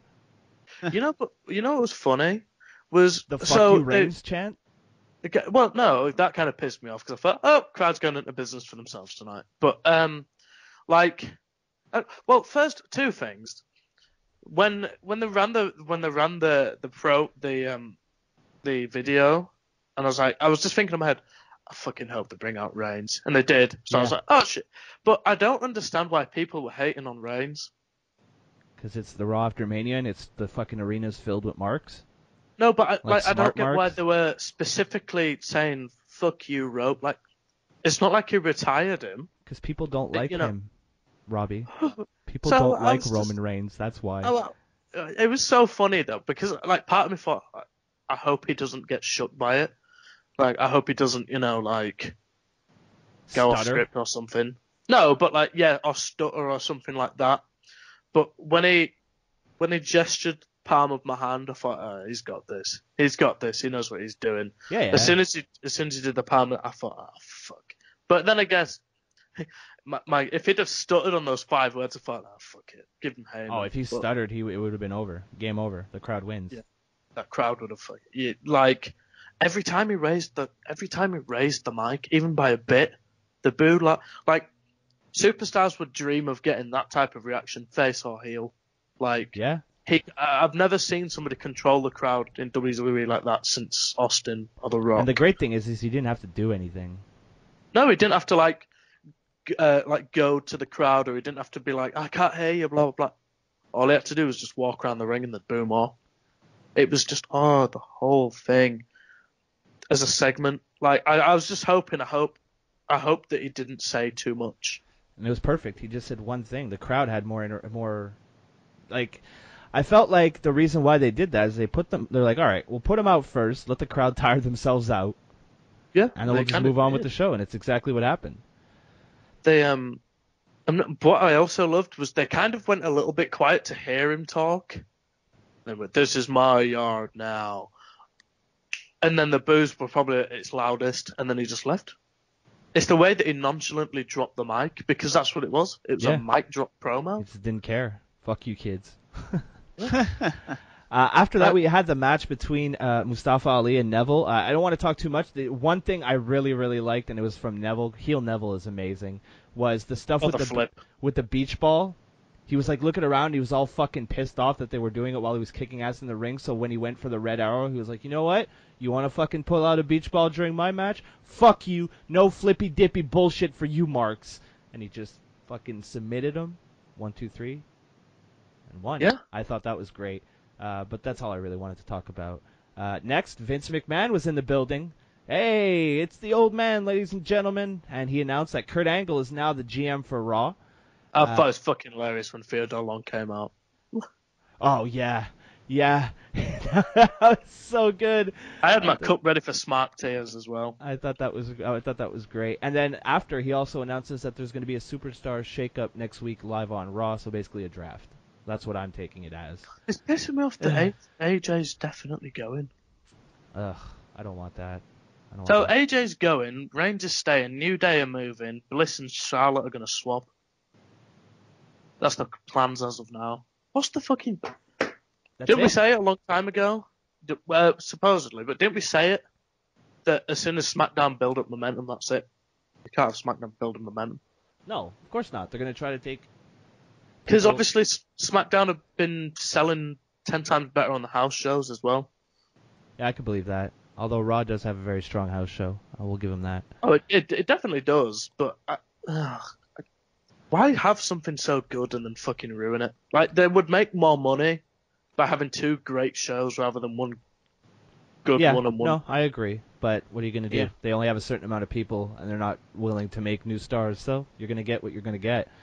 We had the Revival debut against the New Day, which I thought was a fucking brilliant booking idea to put a cartoon character team like the New Day against the Revival, who are no-nonsense, old-school, straight kick you in the fucking face tag team, right?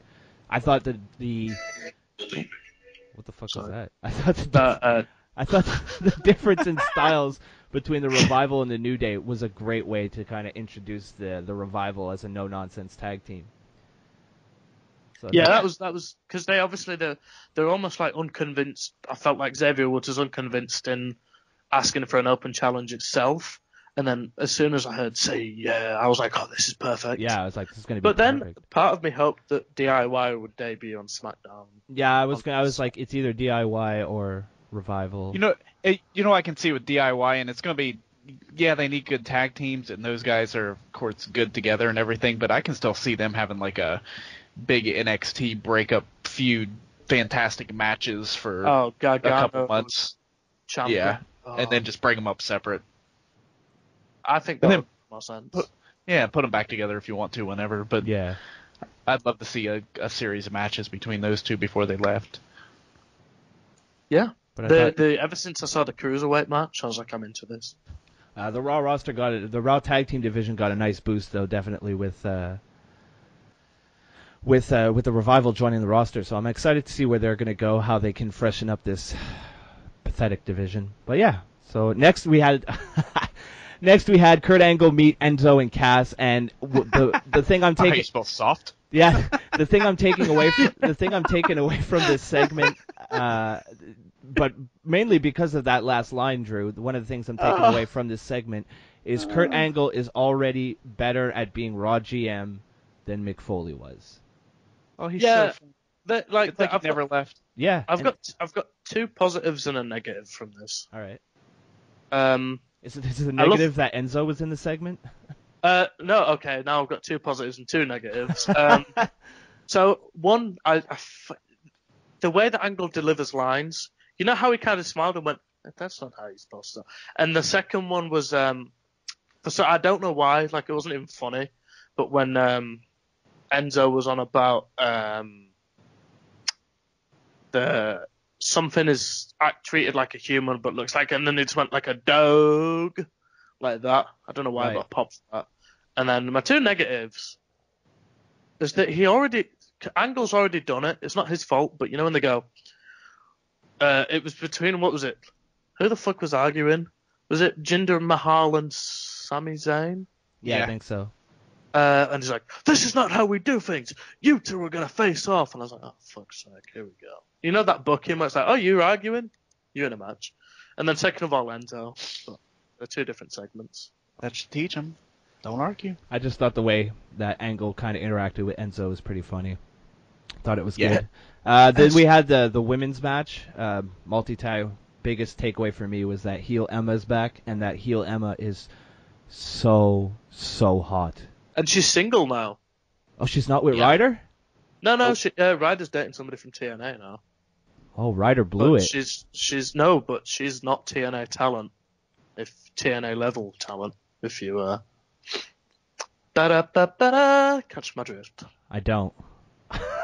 She's pretty damn hot, is what I'm trying to say. So who is she? What's she called? I'm tempted to say she's called Chelsea or something. I don't care. Yeah, she's hot though. She's single. I also kind of hoped that Emma kind of fell off the table. You know how she kind of wobbled for a split second when she went up on the table? Yeah. Did the fucking swish and flick Wingardium Leviosa thing that she does with her hand? Yeah. That She's- but she is. Oh, when she came out. She's so hot. Woo! Next.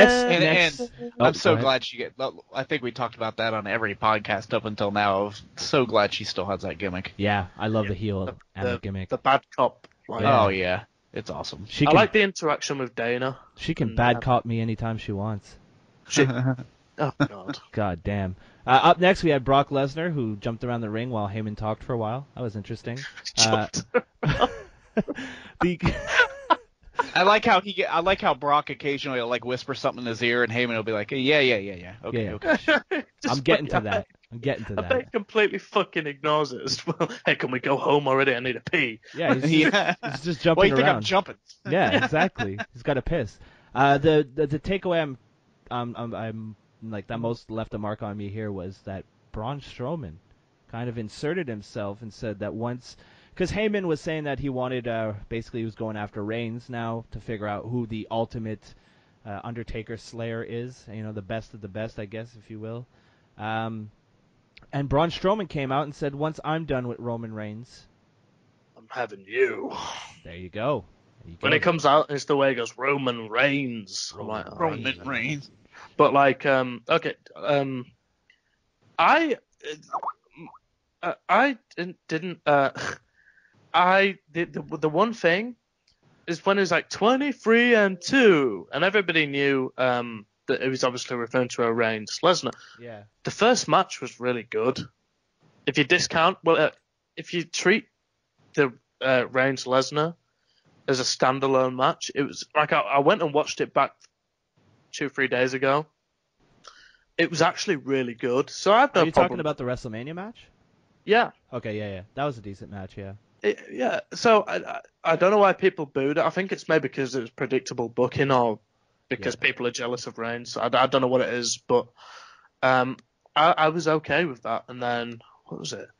And then the face-off between Lesnar and Braun, that was pretty cool. But why again Braun walked away? Like I know that maybe he's saving himself, but this is twice now that he's walked away from someone. I don't think walking away from Brock makes you look like a pussy, but but I don't like the way they keep doing it though. Yeah, he's gonna start doing it when fucking Hornswoggle returns. Yeah. I'll get you on my time, Hornswoggle. He just walks away. Takes off. But like, I don't know. Like, I don't know how I'd feel about Brock v. Braun. I'd like it to see two fucking huge dudes go at it. Why not?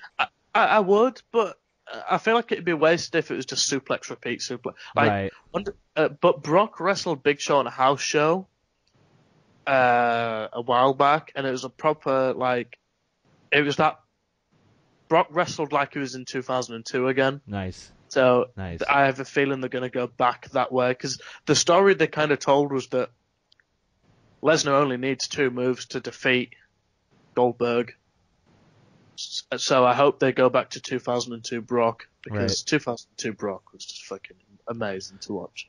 It's much more fun than 2017 Brock. But suplex, repeat, and then an F5. And then we go, from there we went backstage to find Chris Jericho, who gets attacked by Kevin Owens and Samoa Joe. And then Angle, which led to Angle promising to find Rollins a new tag team partner. I wonder who that would be. Then we had Enzo and Cass versus... Roman Reigns. Sorry. We have Enzo and Cass versus Cesaro and Sheamus, who picked up the win and who are now number 1 contenders for the Hardys. What happens to Enzo and Cass? Who cares? Fuck them. Jinder Mahal versus Sami Zayn. Nobody cares. And then we come to our main event, Seth Rollins and Finn Balor versus Samoa Joe and Kevin Owens. I thought this was an okay match. It was a main event. It was a fun main event match for the Raw After Mania. I thought it was good. Right. Like Drew mentioned earlier, they got that big pop that they wanted for Balor. Yep. The match didn't need to be good. Yeah, exactly. They wanted that feel good moment. Yeah, they wanted. I guess you could say it was another moments match where you got that Balor returning, and then standing victorious at the end of Raw. Yeah. You know what's good about this that got me just a little bit excited is just the fact that, because you're going to see the same people fighting the same people a bunch of times regardless. But I'm excited to see Joe and Balor again. I'm excited to see Owens and Balor again. I'm excited to see AJ and Balor. I'm excited to see Owens and Joe, AJ and Joe. All these combinations of these people. It should be definitely should be very, very interesting. So that was Monday Night Raw for the week. Decent show. I thought it was pretty entertaining. There was some good... the Revival debuting was a highlight for me. I thought that was really, really cool. So I'm glad to see where things go. Oh, Robbie's got to bring everything down again. I've just seen a fat kid pour milk on himself and dance. Well, don't need to watch that, so we're going to move right on. Stop dancing. So we're going to... So we're going to stop... Well, hold on, reverse back. What did you say?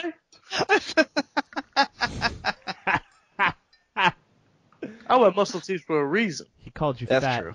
Called you fat. That's true. No, I called him a milk pourer. Right. I've got I'm basically the arms of Brock Lesnar with the stomach of Samoa Joe. Jesus Christ. Can I Photoshop that? Please do. Please do. You're the best, Robbie. Right. God, you make me happy. You guys completely threw me off now. I don't know where I am. Smackdown. Yeah, I know. I'm kidding. Oh. So, fat kids pouring milk on themselves aside. We got to get into some Smackdown. I'm so fucking thrown off by the fat kid drowning in milk. My neck, my back. No. All right, guys, let's get away from all this nonsense and let's talk some Smackdown After Mania. We're going to get to the... I watched a video of a kid eating a cookie. Okay, that's great. Smackdown's women title match champion Naomi defeated Kayfabe today Alexa reveals Bliss. his kid's fetish. Ty Dillinger defeated Kurt Hawkins, a debuting Ty Dillinger. I didn't expect that. Non-title street fight, Baron Corbin defeated Dean Fuckface. Better than the Mania match. Yeah, Ambrose. Fucking, I hate him. Luke Harper and Randy Orton defeated Bray Wyatt and Eric Rowan. Let's start there. What a disappointing main event. My God. Oh, it was silly. Hey, God. Fucking Rowan returned and looked strong. And then they made him eat the pin. Yep. Yeah. Didn't he have all those badass videos before that they didn't even promote, too? They were legitimately creepy. And they didn't promote him at all. Okay, so the story was was that he rescued Sister Abigail from the Wyatt Yeah. house pedophile village, or whatever they call it. Like, This pedophile paradise. yeah, like Come the to my eater of shed, worlds- little boy. The eater of worlds and little Boys been girls. whacking off my tool shed. Oh God. Oh Jesus! Was that a fucking Beavis and Butthead's neighbor reference? Drew? Absolutely. Nice. Absolutely. Nice. Hey, Beaver. The man who became Hank Hill. Yeah, exactly. Well I done. am Cornholio. God damn it. But no, they made him look strong for about an hour and a half, and then they made him look like Eric Rowan again. Yeah, exactly. Yeah, pretty much. It was Because you can only make Roman look strong. when I saw that was the main event, I was like, woof, it's gonna be a long night, boys. It's gonna be a long night indeed.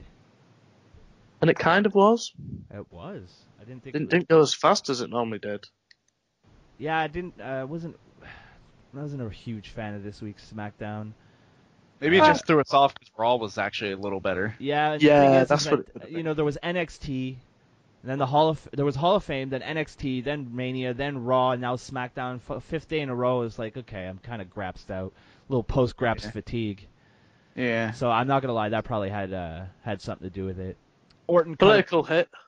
maybe. Orton, started the show off with a promo. Sucked the fucking charisma out of me in 5 minutes in. I don't really want to talk about it. Speaking of charisma, though, Miz and Maryse run down to the ring Amazing. as John Cena and Nikki Bella, which I thought was fucking funny because I guess I wasn't paying attention, but I thought that was Cena and Nikki Bella at first. So it was only when the crowd started like booing, I was like, Yeah, I was like, what the hell? And I was like, oh, it's not them. I was like, god damn. yeah, because there were what threw me off as well was that they were dressed as Miz and Maryse just before the ads rolled, and then the ads rolled, and then they came out as so they did a quick costume change, and then That's got to be so stressful. They cut another promo. I can't remember what it was about. It was funny, but I can't remember what it was about. They were just mocking their engagement. Oh yeah, and shit. they thanked that Nikki Bella should thank them because John was never going to propose until they kind of proved him wrong. Blah blah blah. But John, it's just I can't get the Nikki Bella crying face. Like it's the way It's she moves. so good. It's the like best. just having a stroke. Like, but it's just I'm kind of sad that they're both taking time off because we don't get any more Total Bella's bullshit. Yeah. So they should just start a show. Start a show. Total broski bullshit. I'm gonna be So yeah, Miz and Maryse could start a show that's like the Southpaw show, except it's like a Total Bella ripoff. Yeah, that'd be the best. and they could play everybody. Yeah, exactly. Up next. If Maryse has to go blackface for playing Naomi, Jesus I mean, Christ. Jesus. might get a Christ. little bit controversial. Um, Feel the glow, man, nigga. Everyone's like, what the fuck? Oh no, you said Edit. you said the N bomb. You said the N You bomb. tried to make it cool, but the end of it just still carried on like a racist. You fucking racist. I was trying to do the Vince McMahon when he did it Yeah. to Cena. My nigga. No, McMahon was more like my nigga. I Yeah. think Vince even did it better. Robbie, the whitest man on the planet, confirmed. Oh, well, sorry for not It using ain't the here. derogatory term. All right, so let's get out of this fucking awful hole we've dug ourselves in, and talk about the SmackDown Women's Title match. It was a match, Naomi It was versus very- Alexa Bliss. It was actually a lot better than the Mania I Women's missed match. that match. It was pretty good. You didn't miss, your life can go on, but up next we have the debut of Ty Dillinger, who got a huge pop. Fucking Hawk, obviously they'd made him deliver the line. I'm gonna count to 10. And then it comes out. Yeah. I was like, I still thought it. I mean, poor Kurt Hawkins. He was doing better things on Grimm's Toy Show, but what can you do? Ever since he had that bad match with AJ Styles. Yeah, it's been pretty bad. Up next, we had an interview with Mojo Rawley, but Who fucking cares? Oh, when he went to can you feel it, Dasher? Can you feel it? And Dasher was just like, not really. Feel what? Yeah. Dollar Store Renee Young. Yeah. By the way, speaking of that, WWE officially has 2 good backstage interview people, and that's it. Because Charlie's not bad. Yeah, Charlie's okay. Oh, Charlie Caruso. Yep. And Renee's amazing. So. Renee's probably one of the best they've ever had. Yep. Kathy would be good WB's if they had let her off the internet, but. Kathy would be good if they just like didn't let her talk. It's just a voice grates on me like a fucking like. Kathy Caruso, WWE Superstar, Dean Amber. Oh no, wait, that's Charlie. Oh, what's her name? Kathy. Hey everybody, it's Kathy Kelly. I'm like, You know, you hinge up the way you hinge up when someone tickles your neck. I do that every time she talks. Like she's fucking awful to listen to. Yeah, she's not great. She's not Renee Young. No, but then Nobody again, is. But Renee Young isn't Mean Gene Okerlund. Yeah, you're right. Because You're right. I'd actually like to fuck Renee. Although I'd actually like to fuck Mean Gene. I was gonna say, yeah, Mean Gene. Be mean to me. Balls. Balls. Fuck it. Exactly, Gene. I missed the thing. I need to make a video of that. Yeah. Well, you and your green screen. We have The Miz. Wish I could have bought some personality off Amazon too. That would've Robbie, helped. Robbie, did you just mention The Miz? No, I mentioned the Think and being like, next up we have The Miz. No, he wasn't helping you out and segueing into the next piece. Yeah, unfortunately. But I am. Well, Drew, did you mention Robbie wasn't helping me segue, but you are? Because that's interesting, because we're going to talk about the Miz and Maryse next. Fucking chemistry through the fucking roof, boys. You can't teach I was thinking that. about I was thinking about Howard Winkle. Howard Winkle. Sorry, I'm thinking of Pat Patterson. Oh no! No, we're not talking boys. Run, boys! Okay, go ahead. God, okay, so Miz and Maryse arrived dressed as John and Nikki Bella. Miz does his John Cena robot impression. His book was good. Maryse is wearing a ridiculously huge ring. I'm going to give you a push if you suck my dick. Oh, Jesus Christ. I'm sorry. And Robbie's still stuck in Pat Patterson land. Pat Patterson's stuck in. Never mind. Go ahead. Oh, for fuck's sake. So anyway, Shinsuke Nakamura debuted. That was awesome. That was cool. It was that cool. crowd popped like hell. Man, that was so cool. But I wish there was some interaction between Nakamura and Miz. Yeah, that was God damn, I was like, oh, Nakamura and Miz, yes please, and then no Miz to be had. But I get why. I just see I see the like Nakamura coming in, and in Kayfabe land, the Miz like doesn't know who he is, and like looks at him, and it's like out of Karate Kid 3 where that guy starts making fun of Mr. Miyagi, going whoa. Oh fuck! and then Nakamura drops. That would be great. Yeah. Like whoa. At first I thought like, oh, there's a fan on the stage. Where the fuck's the security at? Oh, it's got a violin. Oh shit, Nakamura's here. Yeah. Like that was my train of thought. But well, to all the people that were complaining about, oh, Nakamura doesn't have his violinist at NXT, it's because he was saving him for SmackDown. Yeah. And he got a mark pick with Vince McMahon after, so. Of course he did. Fair fucks to that guy. Like, funny enough, though, I felt like the violinist went on too long. Yeah. It's not about you, bro. If I was gonna complain about a violinist, that's kind of fucking like weird. It's a little nitpicky. Yeah, it's like bringing back Kurt Cobain back from the dead to do DDP. It's like old music. No, we can leave him where he is. That's fine. Yeah, we can. That's fine. What part of him? So. He's on an island with Tupac and Morrison and Elvis and all those people. Oh, that's true. And Amy Winehouse and the 27 Club.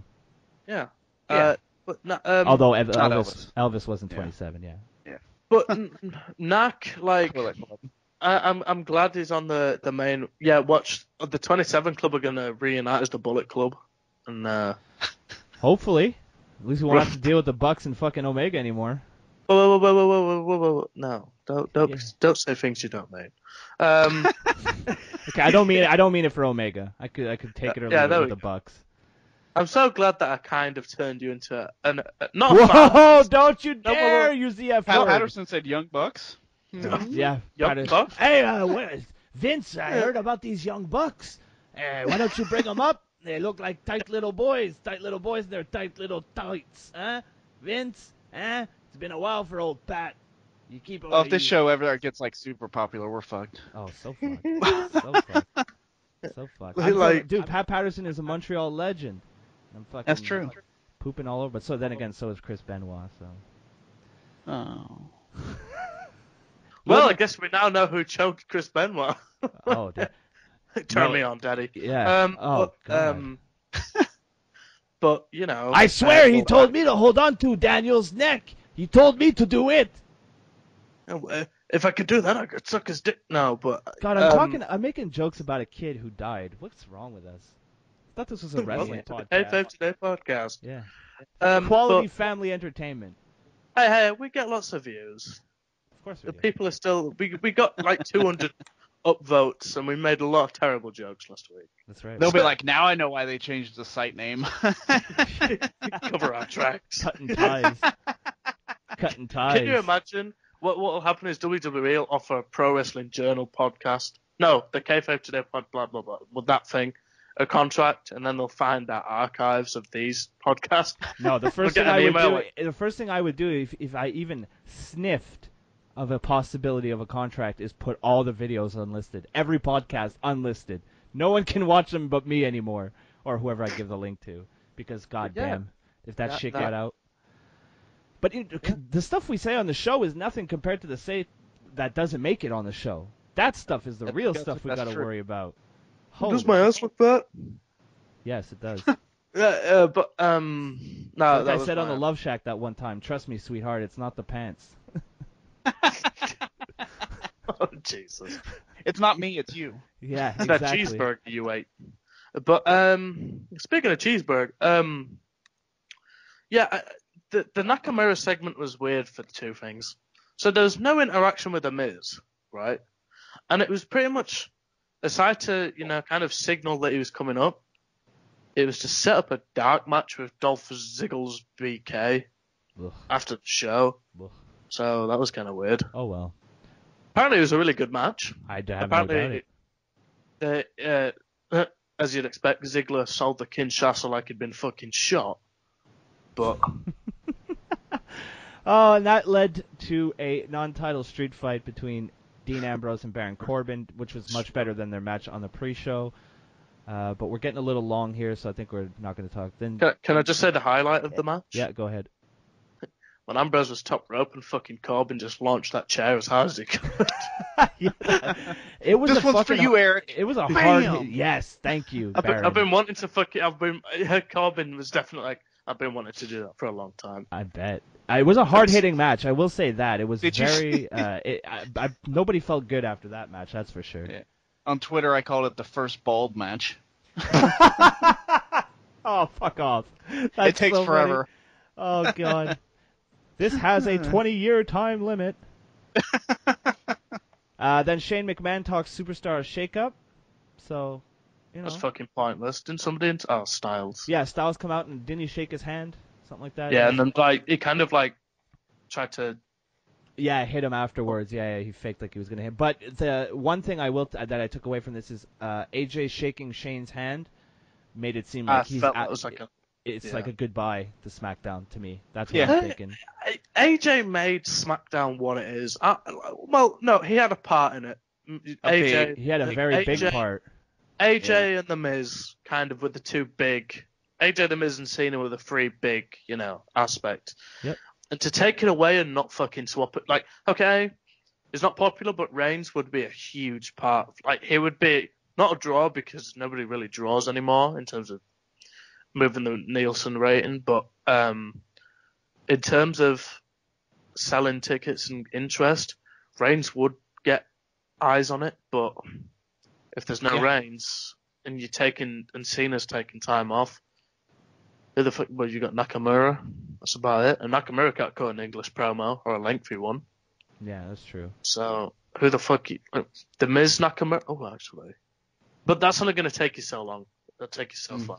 So yeah, Nah, we'll see. We'll see what happens. You never really know because even Meltzer can get it wrong. Not Tuna Meltzer. Never. He's always there, 100% accurate. But yeah, and then it was the main event, but we already talked about it, boys. So that's Shit. That was the end of our WrestleMania weekend. You know, after Mania and after the two, because they're still kind of a part of it, the two shows after Mania, Yep. I'm kind of looking forward to next week's shows. Yep. Yeah. Same here. They kind of did with this Mania have it as a season finale rather than like a season start, like a season premiere. Like it was the end of Goldberg. It was the end of the big feud between Miz Maurice and Cena. It was the end of the Undertaker. So everything felt like a fresh start, or most things did. So going forward, especially with the shake-up, I'm probably not going to like the result of the shake-up.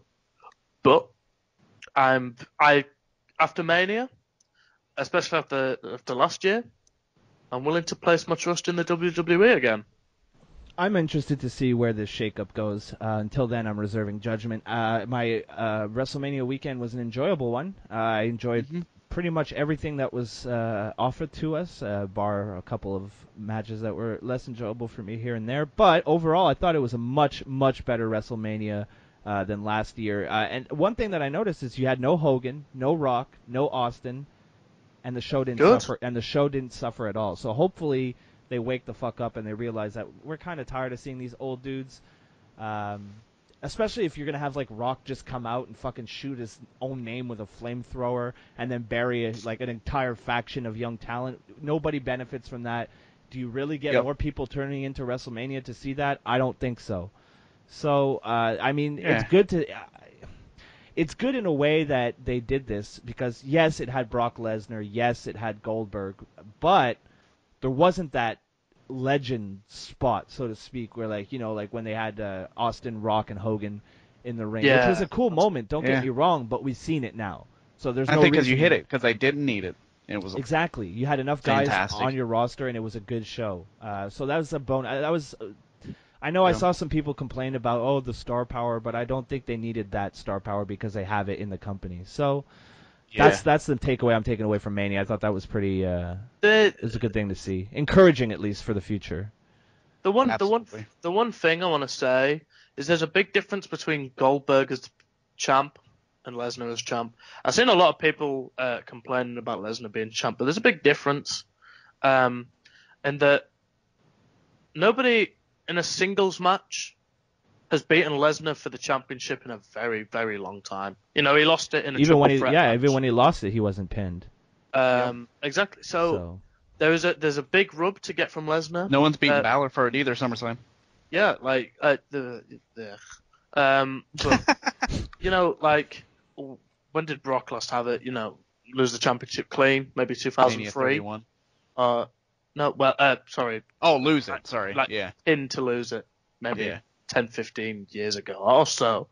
So there's a big rub. But Lesnar, and even then, that wasn't the cleanest. What was that, Survivor Series 2002? Yeah. So Lesnar's the final boss of WWE. Like, everybody fights with each other to have the opportunity to fight Lesnar. Yeah. And because somebody was complaining, PWM were complaining that he's not going to be on TV every week and he's not going to be at pay-per-views every month. But he doesn't have to be. Like, how stale and awfully boring would it get to have Lesnar come out every week and wrestle every week? Yeah, he's an attraction, and that's what he should be. He's a special attraction. Yeah, he's not a guy you go to see every day or every week, but he's there when the big events are That's going. the thing. Like, when I found out Lesnar was going to be on TV on Monday, I partly tuned in for Lesnar because even though you kind of know what you're going to get, I always kind of think something might happen. It might. Like, even, when he did the thing with Slater? Yeah. It was like, let's talk about your kids. I don't give a shit about your kids. I was like... That was awesome. Like, that kind of thing. Yeah. Like, he's a special attraction. He shouldn't be on every week. So, I'm happy that he's kind of got the belt because, well, if Reigns goes to SmackDown and Lesnar's still got it, it means that maybe somebody else is going to beat Lesnar for it. Yeah. I just hope it's not Balor. Because I just can't in kayfabe. I know it's not really a thing anymore. I just can't in any way, shape or form picture Lesnar being pinned. Being fucking pinned, 1, 2, 3. Balor lying on top of Lesnar for more than 2 seconds and winning. That was oddly sexual, but It was. I think Then. I think I could sum it all up by saying that we're hopeful for the future after this week's WrestleMania. I think we're all pretty positive on the WWE product right now, and we're looking forward to see where it goes with this superstar shakeup. I hope they sign Joey Janela. Yeah, that would be good too. So we got to end this bitch because I really got to pee. So for Robbie and the top worker of kayfabe today, Drew, my name is Eric. Oh wait, wait! What am I doing, Drew? Where can we find you online? You can find me at Drew Ortman, at Kayfabe Today, the new one, the Pro Wrestling Journal, at PW Journal, and at kayfabetoday.com. Robbie, your turn. You can find me at Robbie Radford. I've got 2 things to plug. I'm going to make it quick because, like I said, we all need the toilet. I had some lemon sip before I came on, so I'm fine. I had a big one. Yeah, you went mid podcast, you son of a bitch. Yeah, like twice. That Lesnar talk made me have to go. Natural pee break. So I want to plug Strong Style brand. Yes. What the fuck? I've never heard somebody get so hyped for a plug. So I want to plug Strong Style brand. Actually, they've been great over Mania. They've helped out a lot of people. They've got some new stuff coming out. And as the old saying goes, if you want to go to a show, stand by the ring, wrestle in the ring, look around the ring, go shopping for a ring, couple in the rings, hit the gym, lounge around, lie down. My name is Enzo Amore. I've got some sweet stock for you, and I can tell you that everything in the Pro Wrestling Tees store that Strong Style currently have and currently building on, and the brand itself certainly isn't SAWFT. Strong Style brand is hard-hitting and good-looking as it gets. So if you smell what Strong Style is threading, then give me a hell yeah, brother. And Threading, nice. Secondly, I said I'd do it because I was this blown away. We're a community that grows. If you're into heavy metal or metal, one of my friends, Bradley Lightfoot, one of my closest friends from high school, and still is, had a fantastic short documentary. So his friend from 2 years ago. No, fuck you. It's like 8 years. Hey. Imagine ruining somebody else's plug. You do it to me all the time. Yeah, because Pat Patterson wants to plug me now. But yeah, no, he had a fantastic short documentary on metal and debunking some of the myths. I'm gonna, if it's okay, pass on a link for where everybody can find it. Yep. Because it's a YouTube. It's on YouTube, so I'll leave a link somewhere where you guys can find it. Just give it to me in the Twitter chat, and I'll put it in the description. Excellent, thank you. So, and I thought it was a really outstanding documentary. So yeah, hey Bradley, how you doing? That's about it. At least you didn't shout out a 17-year-old girl this week. That's good. Which for Robbie, by the way, is completely age appropriate. It's just not so age appropriate for me. But I'm going to move on real quickly. My name is Eric. I'm your completely law-abiding host. You can find me on Twitter at MTLBroski. You can check out my Pro Wrestling Tees store at prowrestlingtees.com/FTITM. Some great designs. You should pick one up. You can check out my series. I'm starting a new series on Gears of War that I just put out the first episode yesterday. It's doing well, so check that out. There's going to be a new Broski and a Hosky either next week or the week after that. Still haven't nailed down a main topic to talk about, so if you'd like to suggest something, find me on Twitter at MTLBroski. So for Drew and for my little brother, Robbie Radford, my name is Eric, and this has been the Kayfabe Today podcast.